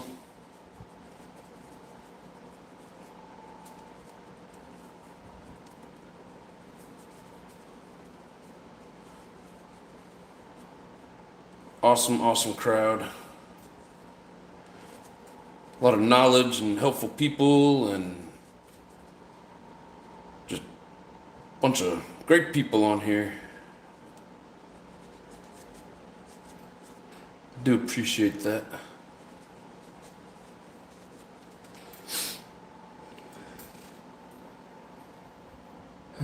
Let's see here. How long you been into Nitro? I have been, let's see. I got my first one in like 07. Didn't really get around to completely running it until like 2010-ish. Or maybe I got it in 05. Yeah, because we got our house in 07. So I got it, my first one in 05. Started kind of tinkering with it in 07 and then like really started picking up in like 2010 or 12, something like that.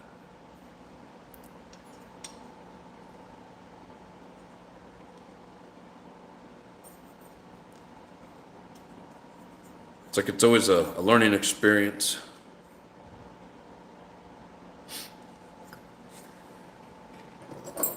But no, I love Nitro. It's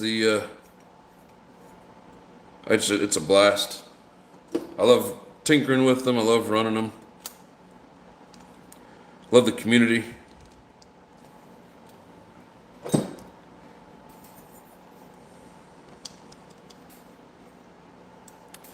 Alright, I saw a message up here that I didn't need to read here. Let's see. Wow, I missed a lot of messages. Let's see. I don't do social media. YouTube is as far as I go. All right, brother. I just hate to put too much information out on here, and I don't have like a YouTube email set up. I need to change some things around, make it easier so I can drop it for you guys.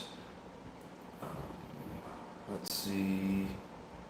Just bought an action cam. Gonna see how it works this Saturday at our club race. Hell yeah.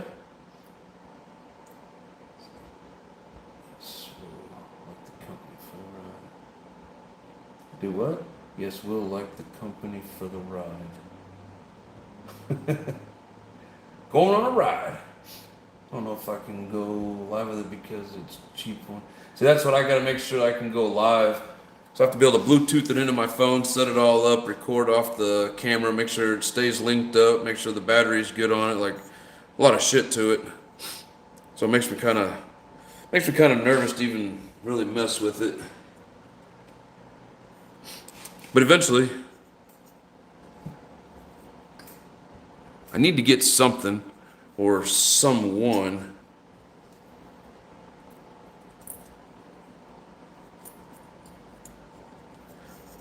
I got a work buddy that really likes RCs. I think I told you guys this yesterday, and I keep talking to him about going to the track and stuff. So over the weekend, he was watching a bunch of RC races on YouTube, and I think I just about got him ready to get one. I just got to get him to go meet me at the track and hang out. Let's see. I think this one goes on the bottom. Yeah, if I can get him to go to the track and hang out and do some recording for me, it'd be a lot easier.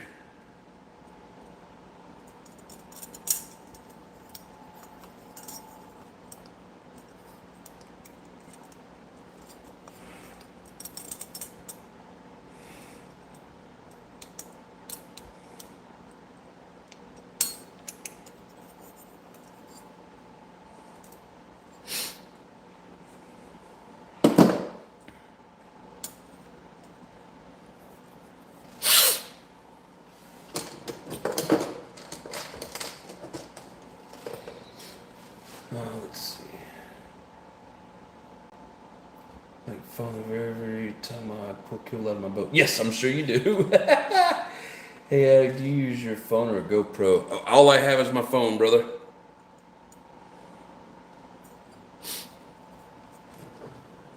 I gotta get me a GoPro. Man, they're expensive.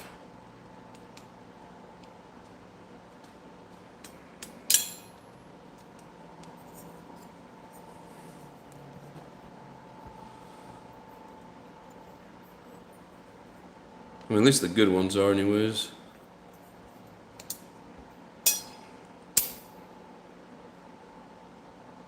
Uh-oh, I missed the hole.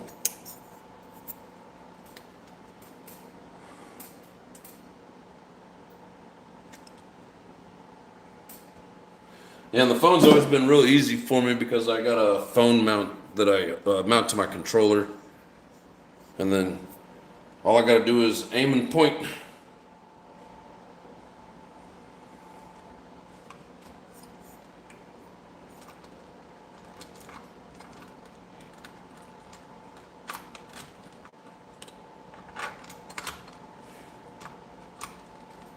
What the hell? Get in there.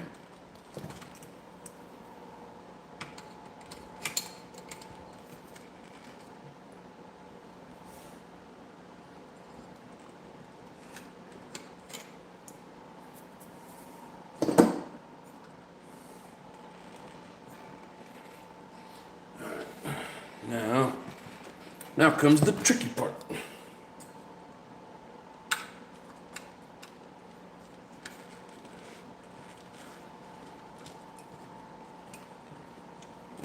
Definitely should have mounted it before I put the head on.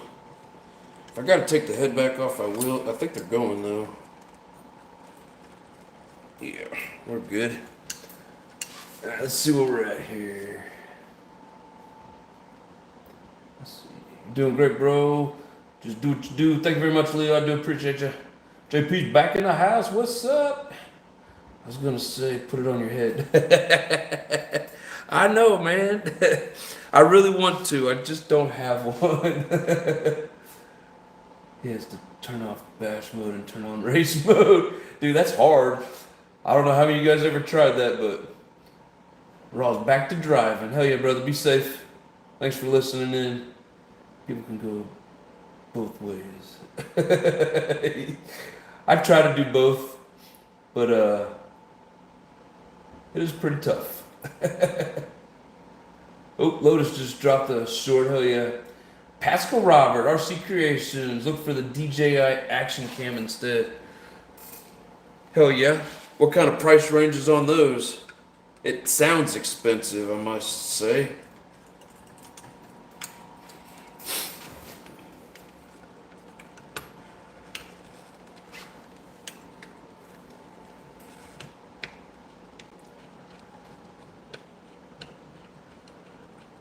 I think that might be the one that John D recommended to me too.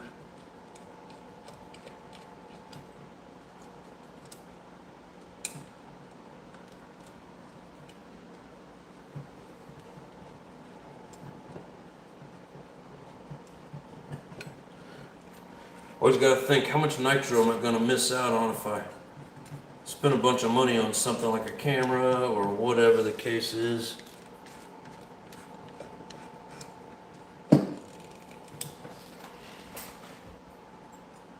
Now maybe we should do is start a GoFundMe page. I mean, I got one right here, but we need to do a bunch of funds for a camera.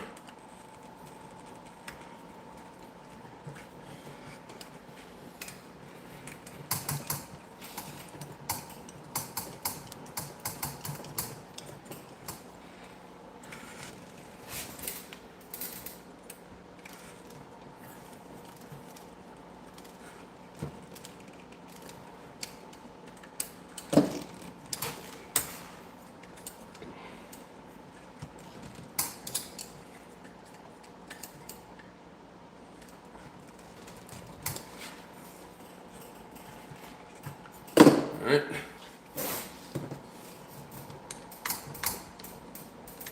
Man, see, I didn't change. Oh, I did change the bell. I was gonna say I didn't change anything around, and now my mesh is all jacked up, anyways. All right, so let me finish getting some of this stuff here back together.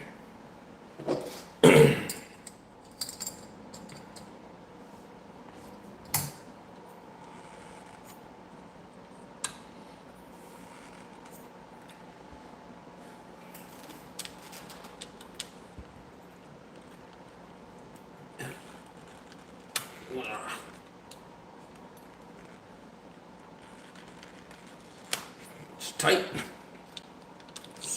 Alright, so turn it more this way. I think that's about right.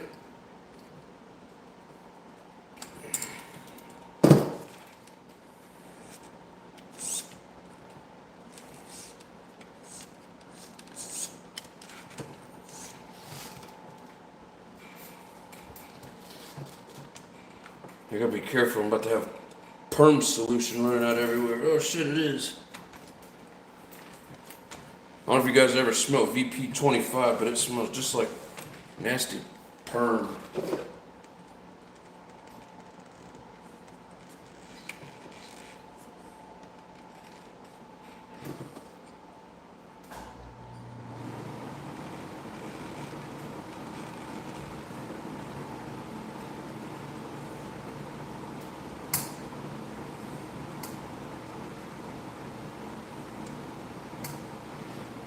All right.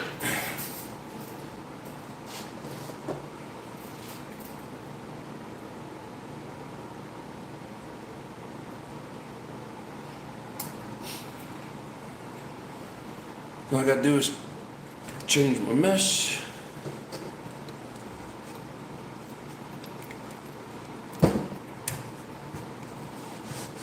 It dribbled.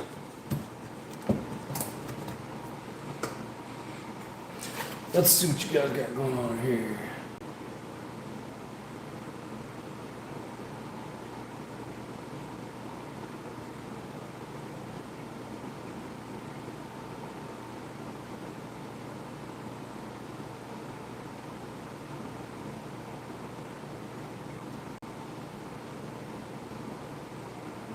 This says, question for the viewers, do you feel 30% sends the motor into an early gray? Not if you tune it right. I mean, regardless, when an engine's running properly, you know, it's going to be running at a proper temperature. If you got decent oil in it, you should be good. You don't want to lean the shit out of it, because yes, you will send it to an early grave for sure. But often I can tell you, it will run cooler than 20%, just because of the science of it, the way that it works. It's like NOS for a car engine, fun while it lasts. Not, I mean, if you do it right, you know, yeah, like Lotus says, as long as it's tuned right.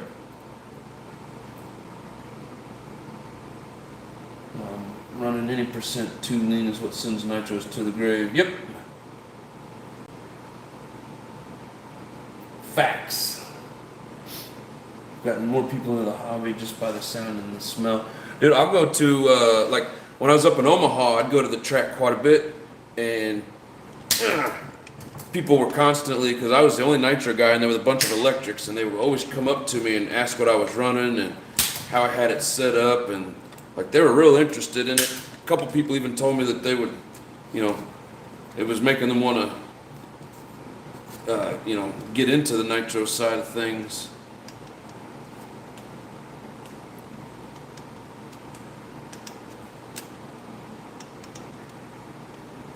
It's always fun when you convince people to come over to the dark side. No, I mean, we need more people in nitro. You know, we don't need it dying off.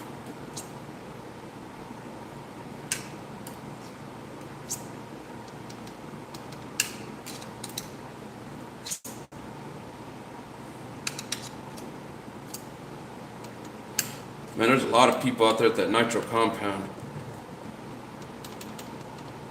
I don't even think when I was going to that track with all the electric people showing up that there was ever as many people as what show up at the compound. Oh, and they're such nice people, like I'll promote them all day long.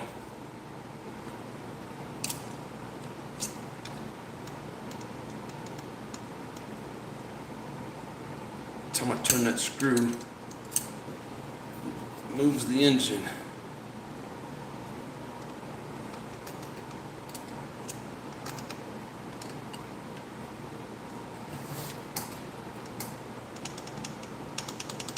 That's too loose.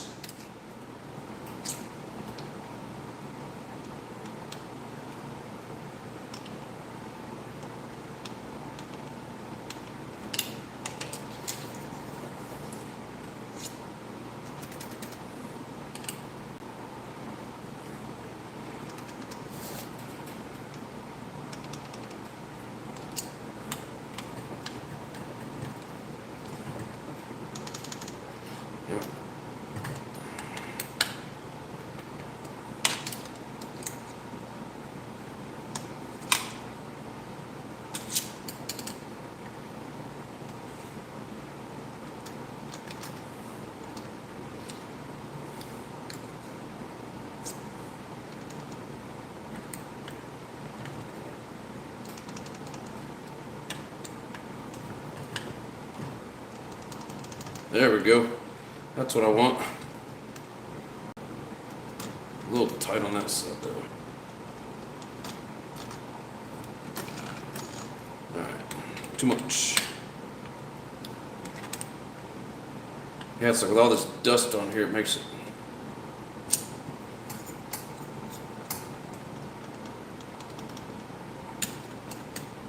Like every time I go to turn the screw, it walks it.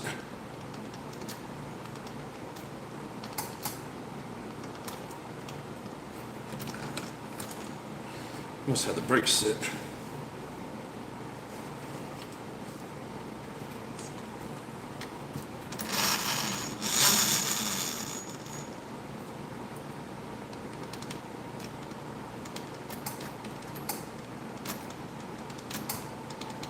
Gotta check it all the way around.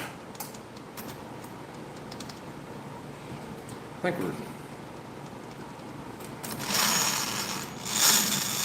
It sounds tight when you roll the wheels, but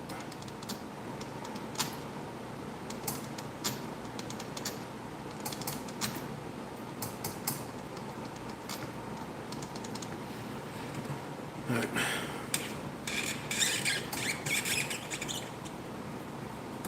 That's like a squeaky door. Alright, what am I missing in the comments here?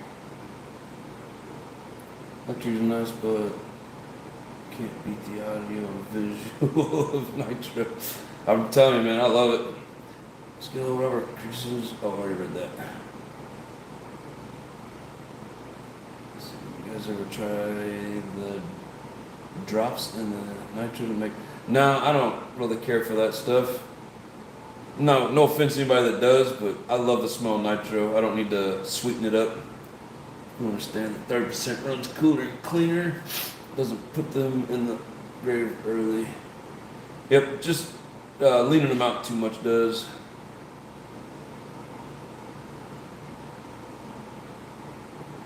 I swear about simple green. Yeah, I know, I need to clean it.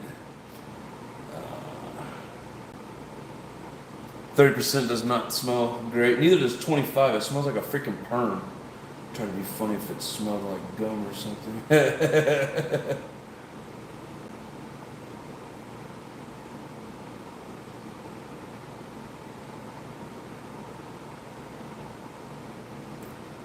Alright, let's see. I'll put it in the car.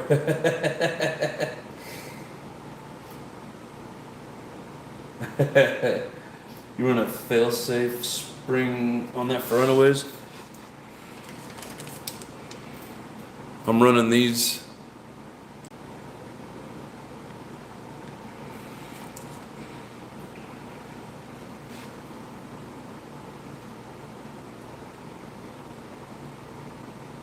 I got shown when I mentioned E-word. Yeah, I mean, you can mention E-words, and eventually, you know, I'll have something electric going on at some point, but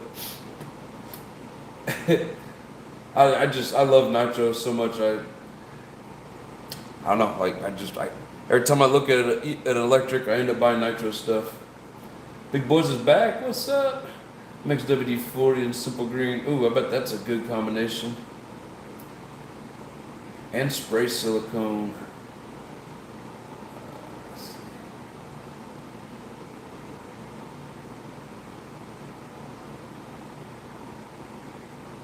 Got my Wash 21 on road engine yesterday. Hell yeah. That thing broke in.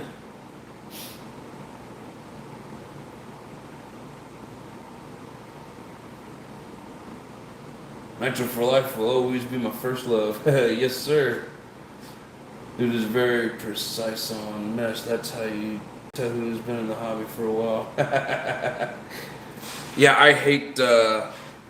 I mean, if your mesh ain't right, you're just gonna tear up your gears. So I try to be real precise with the mesh.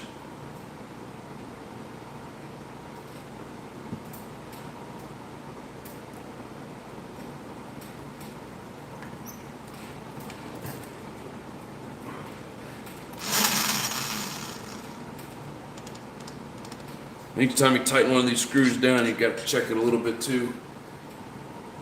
Each one of these screws will do something different, move it around on you.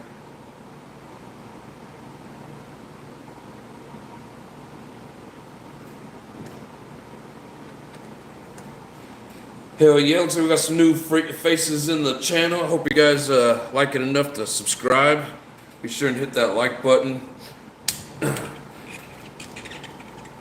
And anybody wanting to become a member, I would appreciate that as well.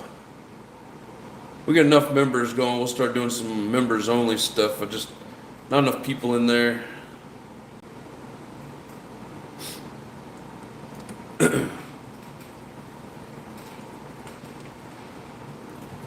But nonetheless, I appreciate everybody being here, hanging out. Makes working on shit that much funner when you got cool people hanging out with you.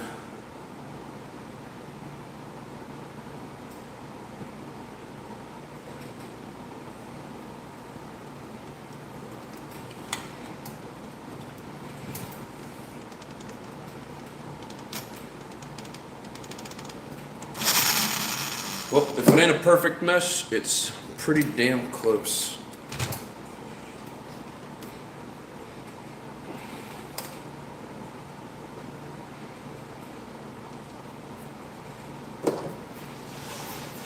Sub and subscribe.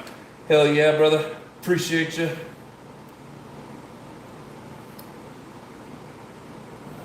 Let's see.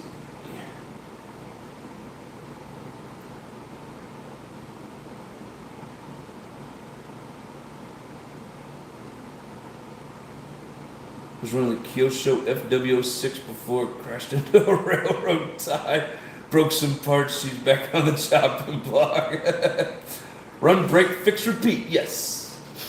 First car was the Optima in '87.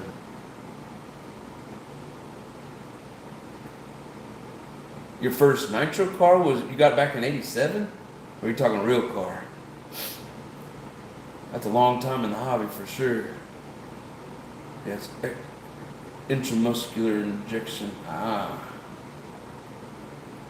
Hope it's working out for you, big boys. I'm on a lot of channels for people on YouTube. Taking my attention away. Oh, your first electric RC? Hell yeah. Chain drive, baby. Nice. Well, we do appreciate you being here.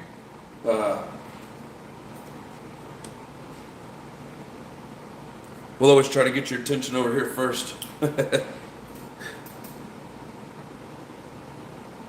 we try to have fun. We got a bunch of goofballs on here that like to cut up a lot. So we have a good time.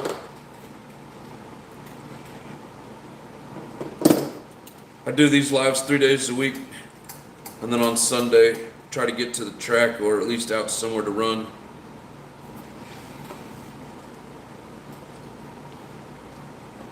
Debating on whether or not Sunday is going to be a live day or not. Lotus keeps yelling at me, so I might have to. Can't have Lotus yelling at me. Oh, excuse me. Alright.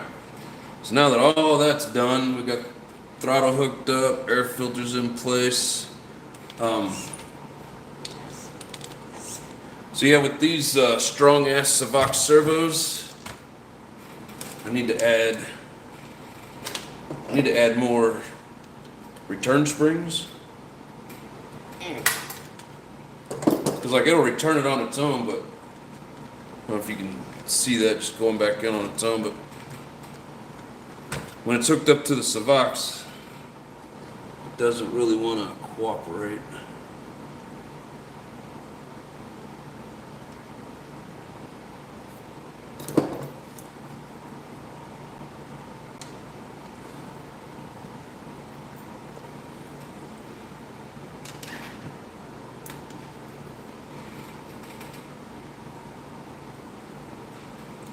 Of course, I should have done this differently.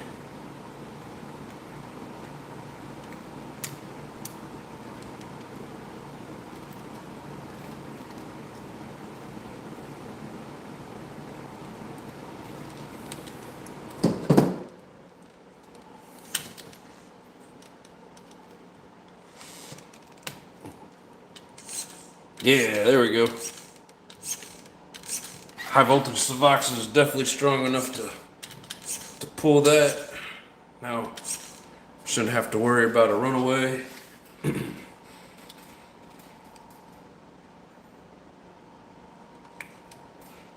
Alright. Only thing left to do is to re-glue the tires. Because like I told you guys the other day, I literally blew the tires off the rims at the track. So that will be the next project.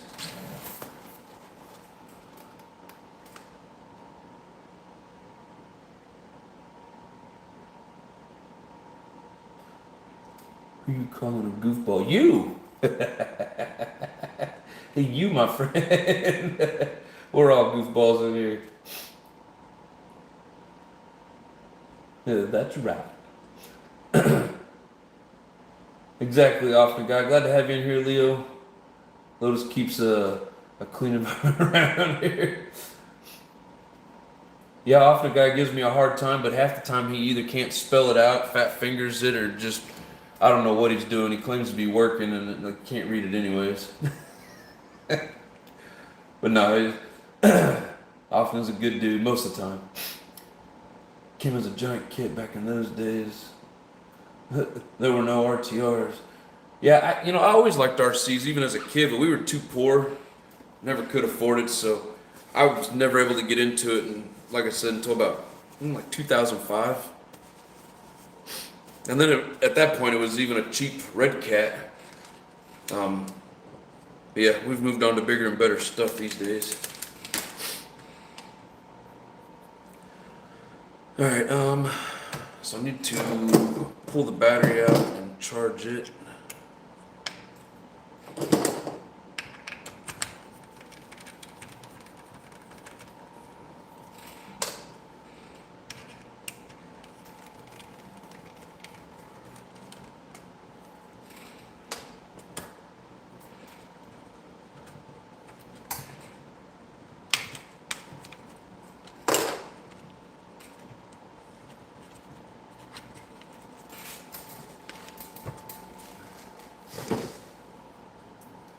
In case anybody's wondering, we charge our lipos on the IMAX B6. Great charger. When I bought mine like 8-9 years ago, it was $35.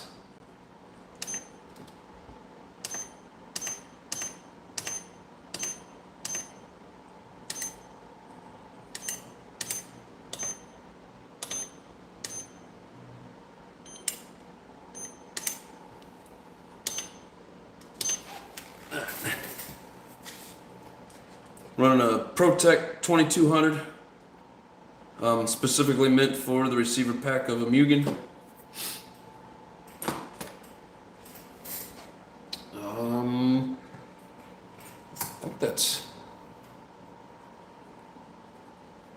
I think that's pretty much it. Was a freshly cleaned and oiled filter, but anyways. Yeah, one thing left with this is just be gluing the tires. What time is it? 7:25. I don't think I can do it in 30 minutes.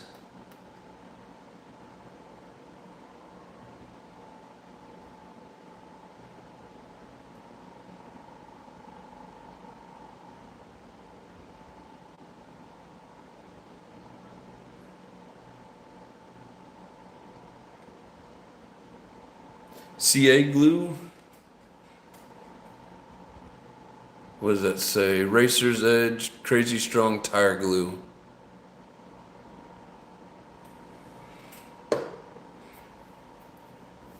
Straight from the hobby store.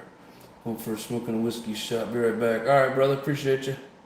Let's see. Saw Runaway last time at the track with my buddy's Mugen with a nice old Maxima engine. Got lucky as it was the lowest RPM Runaway I've ever seen. 5 mile an hour tops. Oh, that's funny shit. Had the Turner reverse RCs. I had a couple of those too with the cord attached to it. Yep. A few weeks ago, this did a runaway twice at the indoor track. The receiver was all messed up. Yeah, it slammed itself right into the wall and like literally ran up the wall. Nothing broke on it though. I feel like I got pretty lucky with it. That's the only time I've ever actually had a runaway that, like, every once in a while you get them glitchy and like they'll go for a few seconds and stop. Like, this thing really tried taking off. Scared the shit out of me. Turn reverse RCs are like the Tiger handhelds. Work to real video games. Yep. I get 3 hours behind me. Yeah, I'm on Phoenix time, and right now they're on basically Pacific time because they don't do time change. So it's 7:30 here, brother.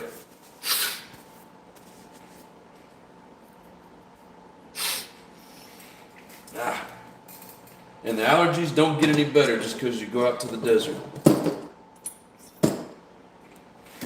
Oops, quit kicking the camera.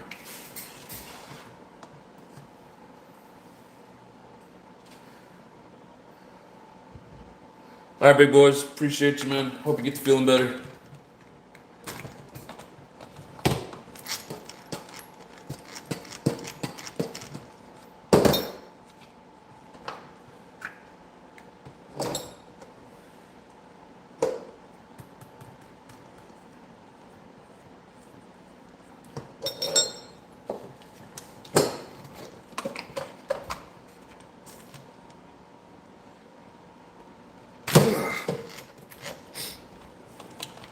Yeah, it'd be nice if I could find some more of these, aka I-beam super softs, because these things handled really well on the track. I was really impressed with them. Nice and soft, grippy.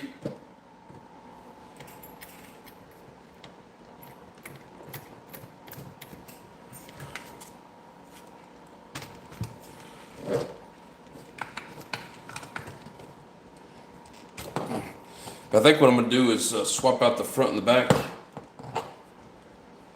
I think maybe the front will wear down a little faster.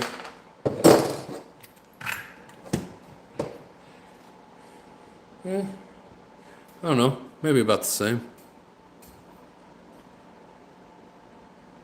Yeah, that track's really hard on these tires.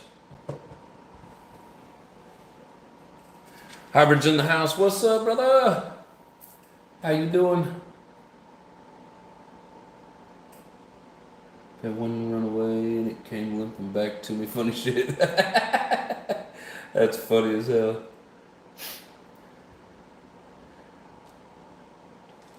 Hey, you guys. Good times, good times.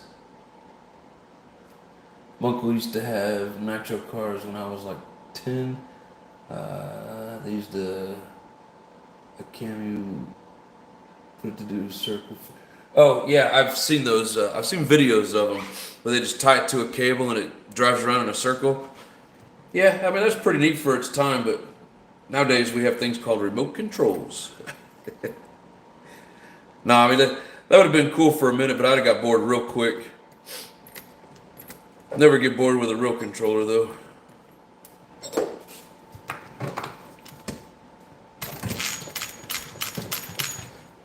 Yeah, literally we blew 3 out of the 4 tires off the rim the other day.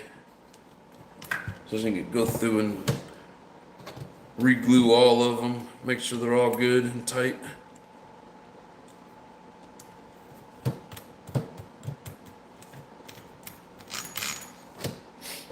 I think this here was the only one that didn't really, I mean there's a couple spots where it could use a little bit of glue, but it didn't really come loose. But this one inside and outside, just blew the bead right off of it. This one here is like completely off. Well, it's got a little spot still left on there, but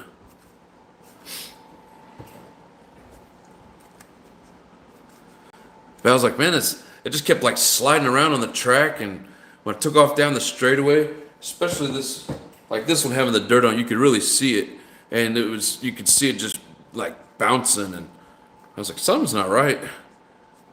And I brought it in to fuel it up, and I was like, oh, that sucks. But yep, so we just got to get those ready to go for the track. Other than that, I mean, it's dirty, but it's really pretty much ready to go.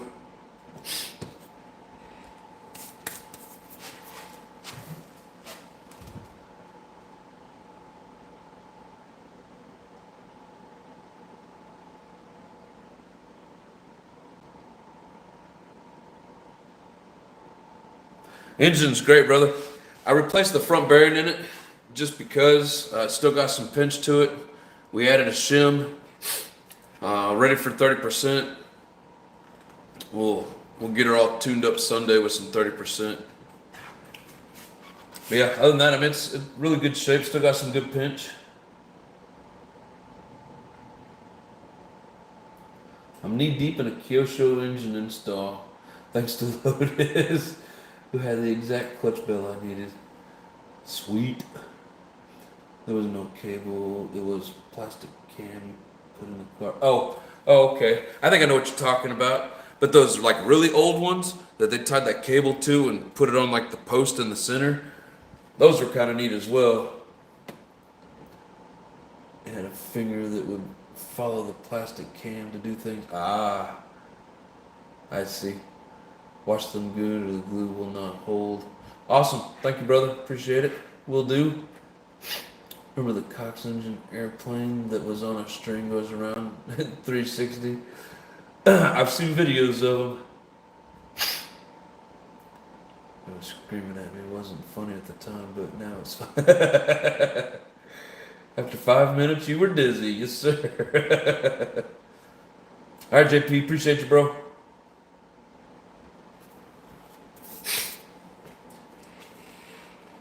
Yeah, I'll probably wash these tomorrow night or tonight. Let them dry so I can glue them tomorrow. Definitely.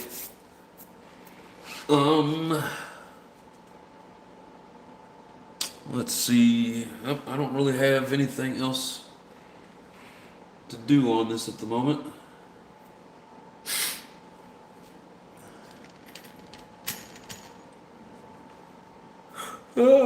Anybody got any? Wow. Any questions or? Lotus is out too. Good night, brother. Appreciate you. Texas Aggie, what's up? What other cars do you have? Here, all I have with me is the Mugen MBX8.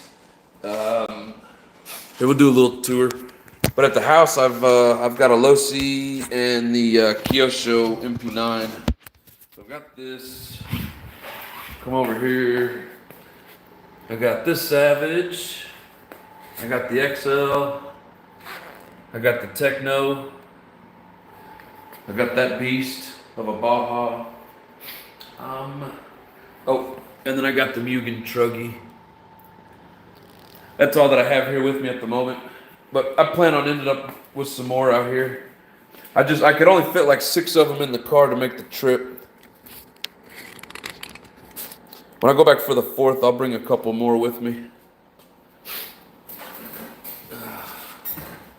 Probably that MP9, see what it's like on the track. I got a question, where's the ramp? And 400 Savages. No, it's only like 24 of them. They'll be spreading rumors.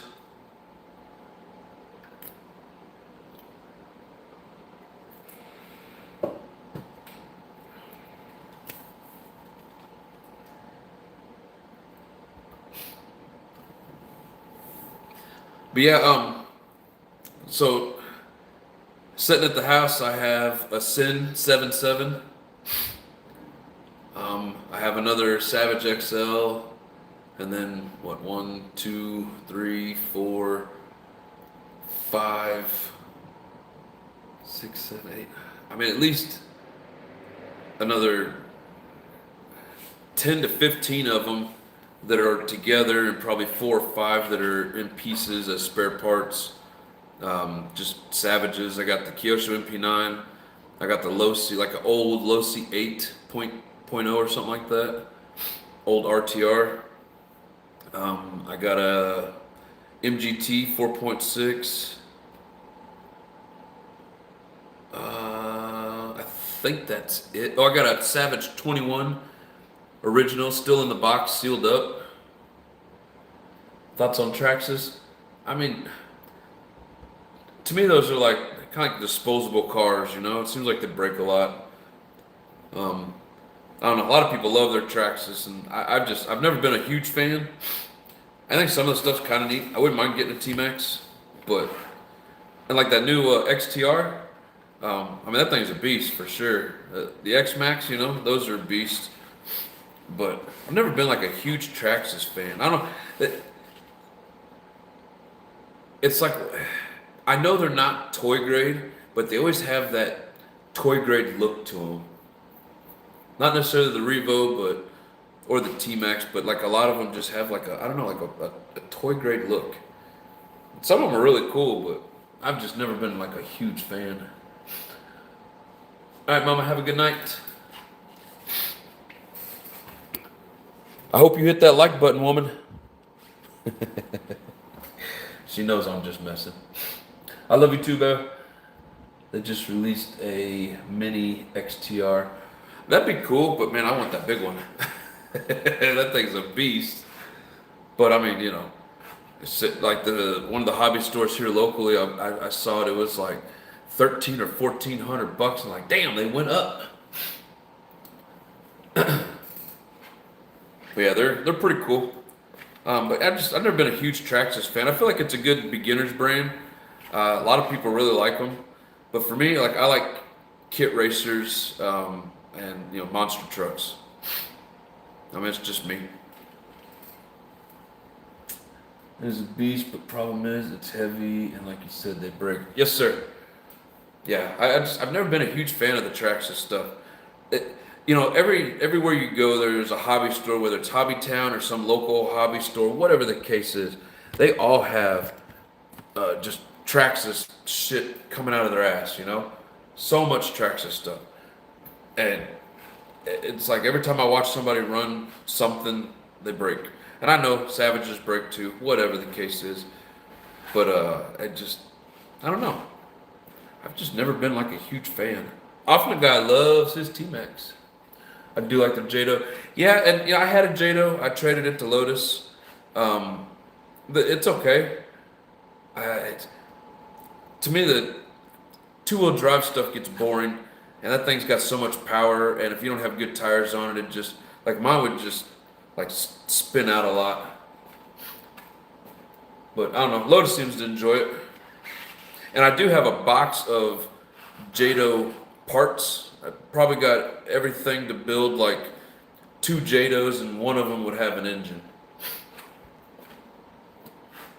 Right, not a basher, just speed. Yeah, exactly. And I mean, I'm such a bad driver. Like I really like bashing, because you don't have to be a great driver to be a basher. You just drive it wherever it goes, it goes. But man, I dripped a lot of fuel all over this thing.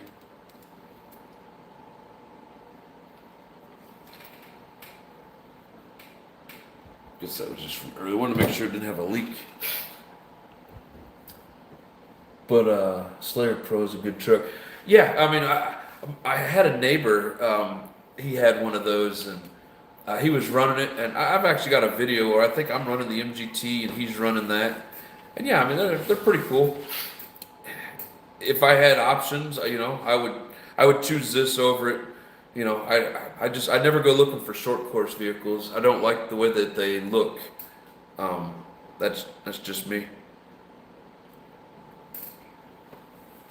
2-speed with a 3.3. Yeah. And I don't really care much for the 3.3. I know for what they are, on those Traxxas vehicles, they're pretty decent. I don't like the way they sound. I don't know what it is. They always sound like they got an air leak. My Traxxas T-Max Classic with a 3.3 has been very good, reliable, but also put a bunch of RPM on it. Yeah, and like I said, I'm not knocking on all of them. I just noticed that they seem to have a lot of breakable parts. Big block the Slayer, lots of fun. Oh, I bet. I love kits, race kits like this. I mean, they're built tough to last on the track, and I mean, I beat the shit out of this thing, and I mean, there's nothing wrong with it, You can. I mean, I was beating the shit out of it so hard. Will you say goodnight to me? I did. Sorry you didn't hear me, Mama, but I did. Have a good night. I love you, and I will talk to you tomorrow. A-Skill's a whole different animal, right? But yeah, these are, to me, this is where it's at. This, I love the Savage. A lot of great monster trucks out there, but Savage is one of my favorites. Yeah, I know you didn't hear me. It's all good. But I did. I love you too.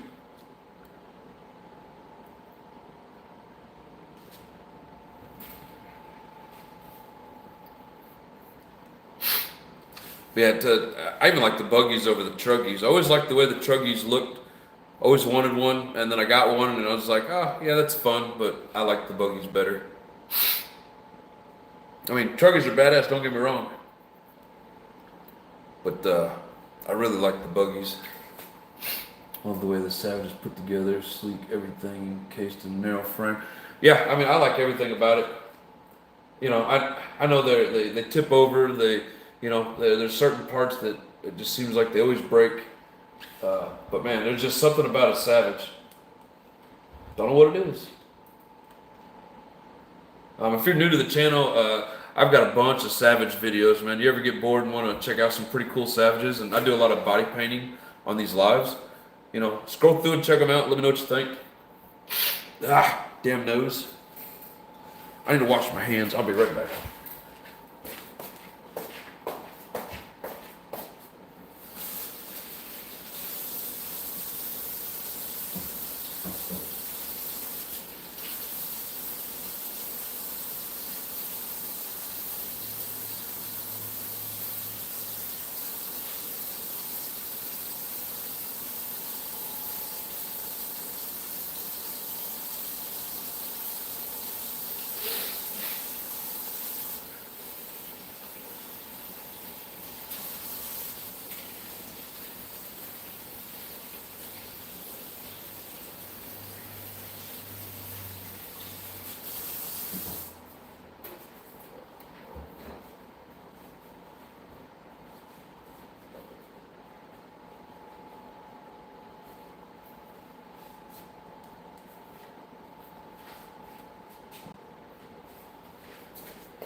Been a while since I had that guy on the channel.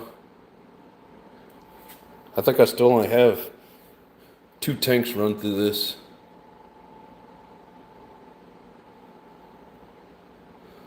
The thing's a beast. I know Raw really likes his Big Red. One of these days I'm gonna get it back in the Savage and run it.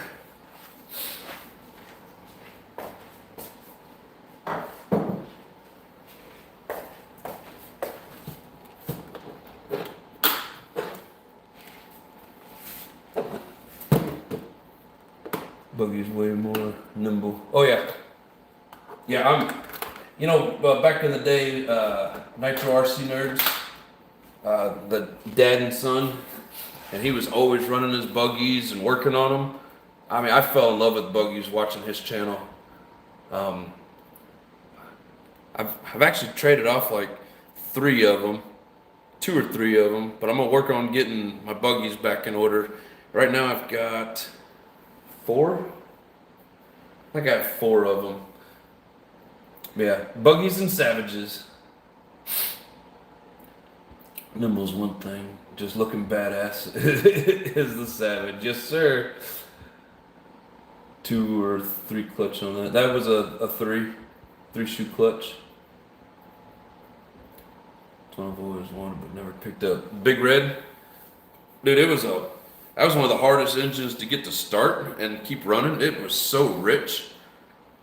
I think I had to do like a full turn or maybe even like turn and a half on the low side just to get it to stay running.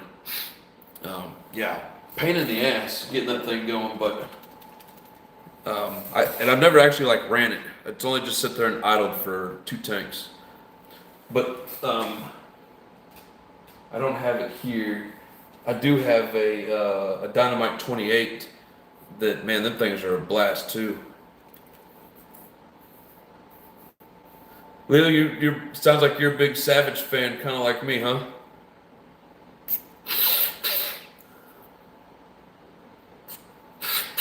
Ah.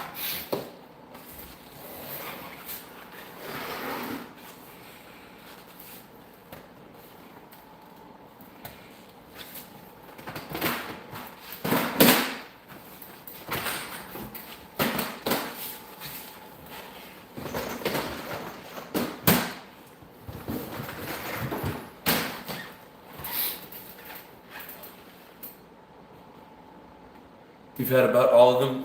Which one's your favorite engine?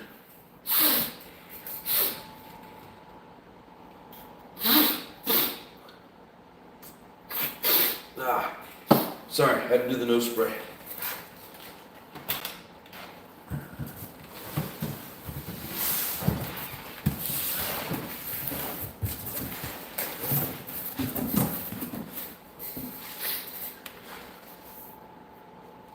Oh, the Pico? Yeah, Pico's great. I just meant from the Savage lineup. So one thing I was able to bring a lot of with me.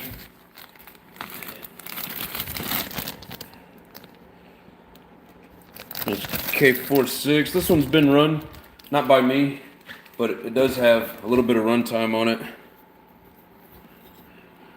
Here's a 25. For me, the stock 4.6. Let's see.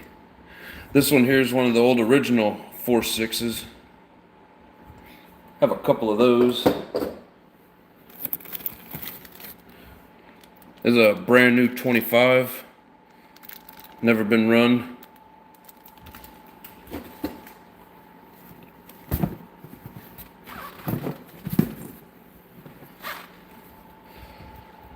Another 25. I'm running out of room. Got too much crap sitting up here. Another 25. Some of these like I've gotten and I haven't taken apart yet. I like to take them apart, clean them up. Here's a MGT 4.6.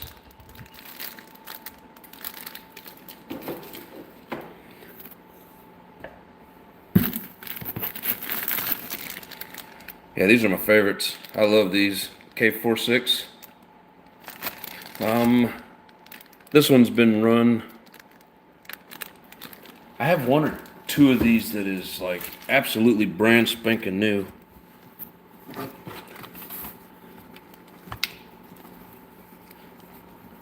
I have 3 of these that I had to rebuild not too long ago. Oh, there's the other one. There's another 25. It's like the box that keeps giving. Here's another K46. This isn't a brand new one. I haven't run it. I don't think this is the brand new one. It might be. I don't know. I don't remember. Got some cooling heads down there.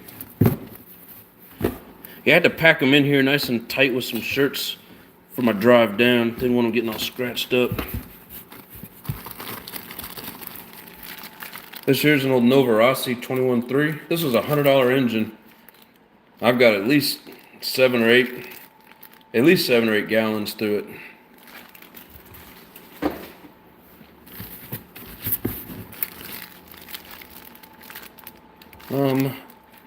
This one's pretty close to a brand new 25.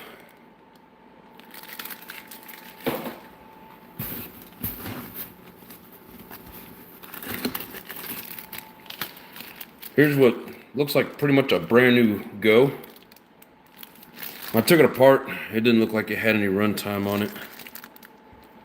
And that is a 2-shoe. Still here just on my TV. Welcome back, Jay.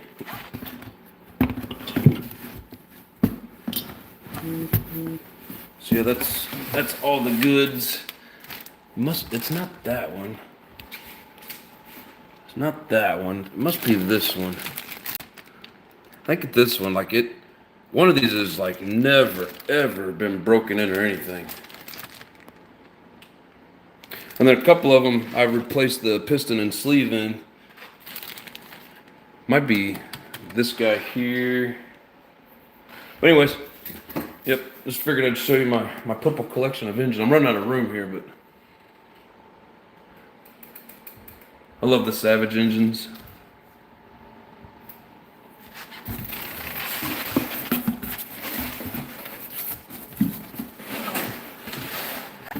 I'm just weird like that. Alright, anyways, that's enough show and tell.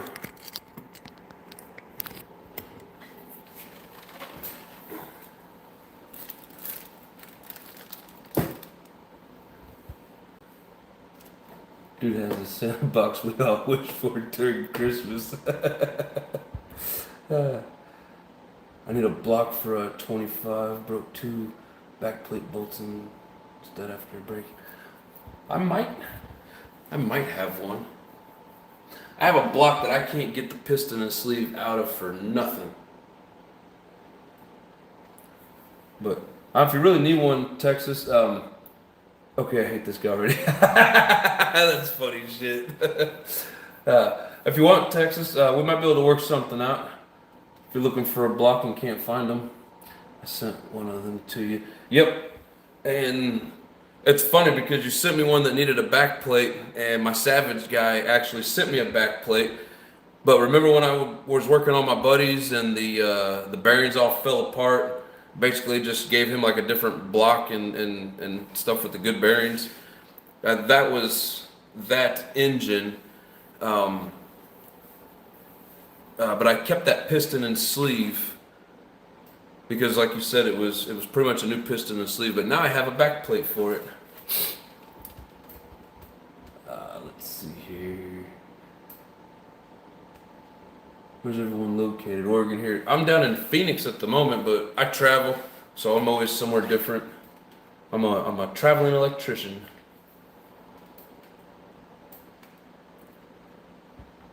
Take a guess where I'm from.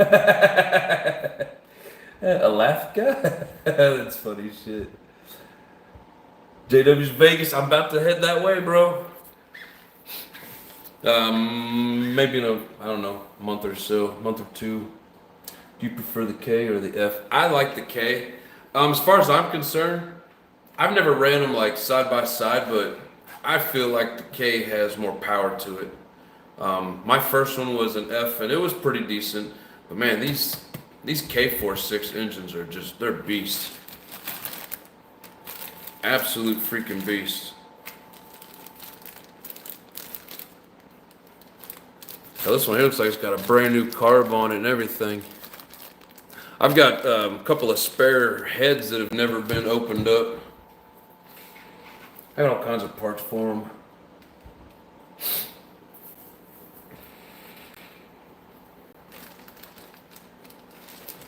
Yeah, when it comes to RTR engines,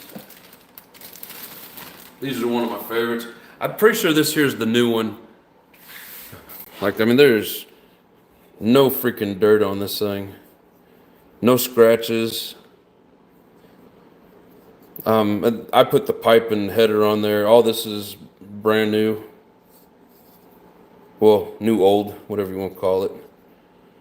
But, yeah. To me, these are my favorites. I know, they're not necessarily like the best thing out there, but I really like them.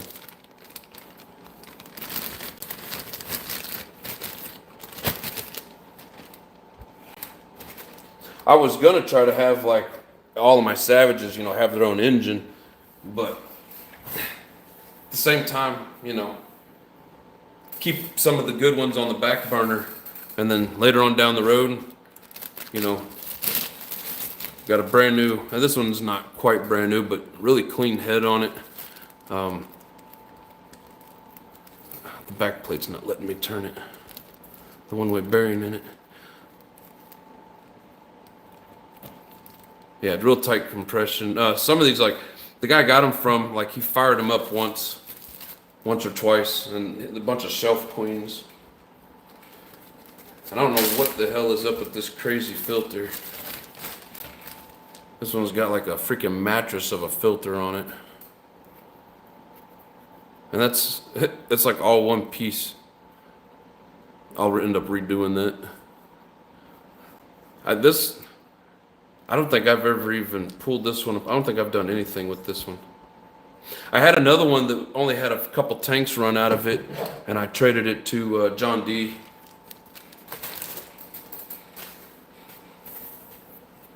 Let's see here. I'm always looking for one in good shape. Which one, the K or the F? Find the F so wild from one to another, and the K super consistent. Yeah, I've never had that many different ones to compare to like that, but I see what you're saying. And that Savage I got sitting over there on the floor right now, it's got an F in it. Never fired it up, still seems to have pretty good compression. It was the pink and yellow camouflage body version. Let's see here. Anyone else ever suffer from the problem of rebuilding your RC car a dozen times, but the actual full-size car you drive suffers from neglect? Hey man, the name of the channel is the Nitro Addiction for a reason. But no, I got a nice car that I try to take care of, so I try not to have that problem. But I mean, the addiction is real, my friend. I knew it. Have a Buck Cummins that needs love, but the RC cars get it all. Yep. And with all my shit. Yeah, Jay's pretty good about keeping like all his shit clean, fixed. You got what, 60 some nitros, and they all have their own controller, engine, batteries, everything's ready to go at all times. Shit, that would drive me nuts trying to keep up with that.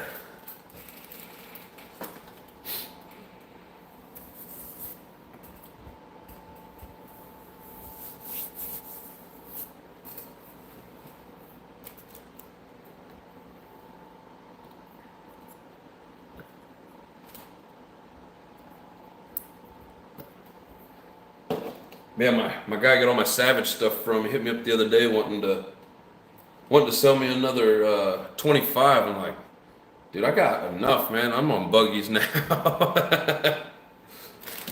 He was pretty good to me. Gave me some good deals and some good extras with it, so I can't complain. But I don't really need any more. Now, if it was me, I would have pulled that motor and threw it in the shower. Which one? Oh, like the car itself? Nah, it's just gonna go get dirty again.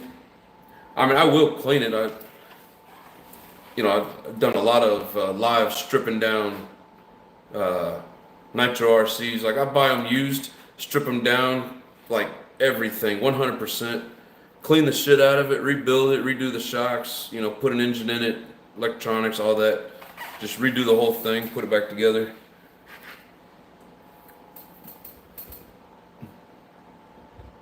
JP says he's analyst. To this day, I think this is why my girlfriend had a problem with me. We had a maid. Who cared if there's a mud cloud on the train? Oh shit! Scrubbing bubbles and air works great. Yes. Yeah, I don't have a air compressor. I mean, I do, but I couldn't get it in the car.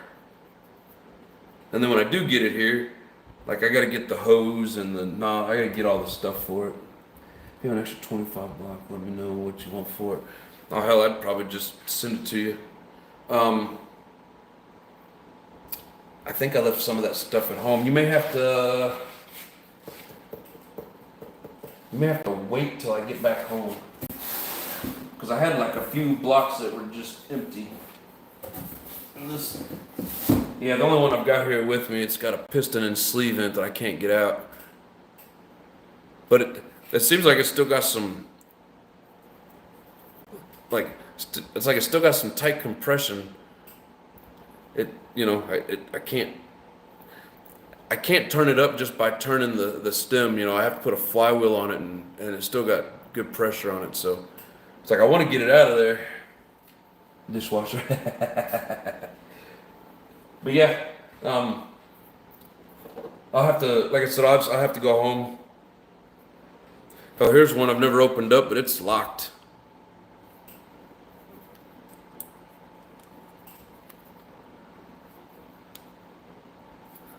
Slide sticky on it. And a lot of this stuff, dude, drove it a little bit and then like set it up, and it just, got old and gummy. So I'm hoping there's still a good compression in that one. Some of these he just gave to me as extras. I don't feel like I've taken this one apart. Feels like it's got some decent compression in there.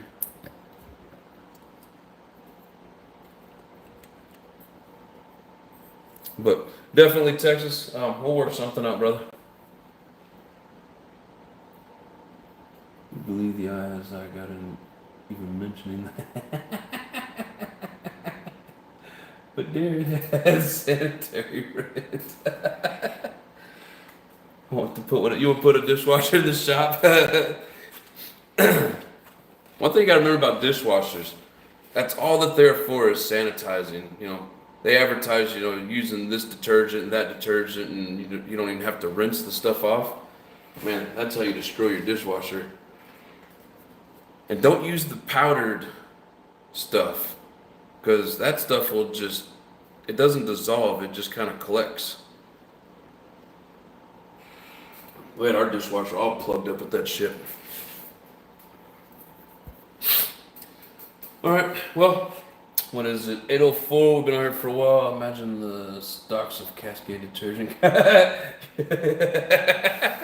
You can throw your RSD card there. I mean, for the most part, I can just take a brush and knock most of this off, but I'm just leaving it on there for good looks, because it looks cool when it's all dirty. But yep, it's that time, fellas. It's been a blast. Appreciate you guys hanging out with me. Like I said, if I gotta work 12 tomorrow, we won't be doing the live, but if I'm here, not working, you know, look me up. Anyways, thank you guys very much. Thanks to all the new people. Hope you come back and check us out some more. I need 2 more likes to hit that 30 mark, so if you haven't hit it, please do. Nice meeting you all. It's been fun. Yep, you too. Thank you. John Smith, have a good night. Mod, you have a good night. Everybody, Often Guy, JP, who am I missing? I don't know who else left in here. There's Hybrid. Hell yeah, he's still here. Take it easy, brother. JW, I don't know if you're still in here or not. Texas, appreciate you. Yep. You guys have yourselves a good night. I will see you hopefully tomorrow. If not, maybe Sunday. But anyways, much love and peace.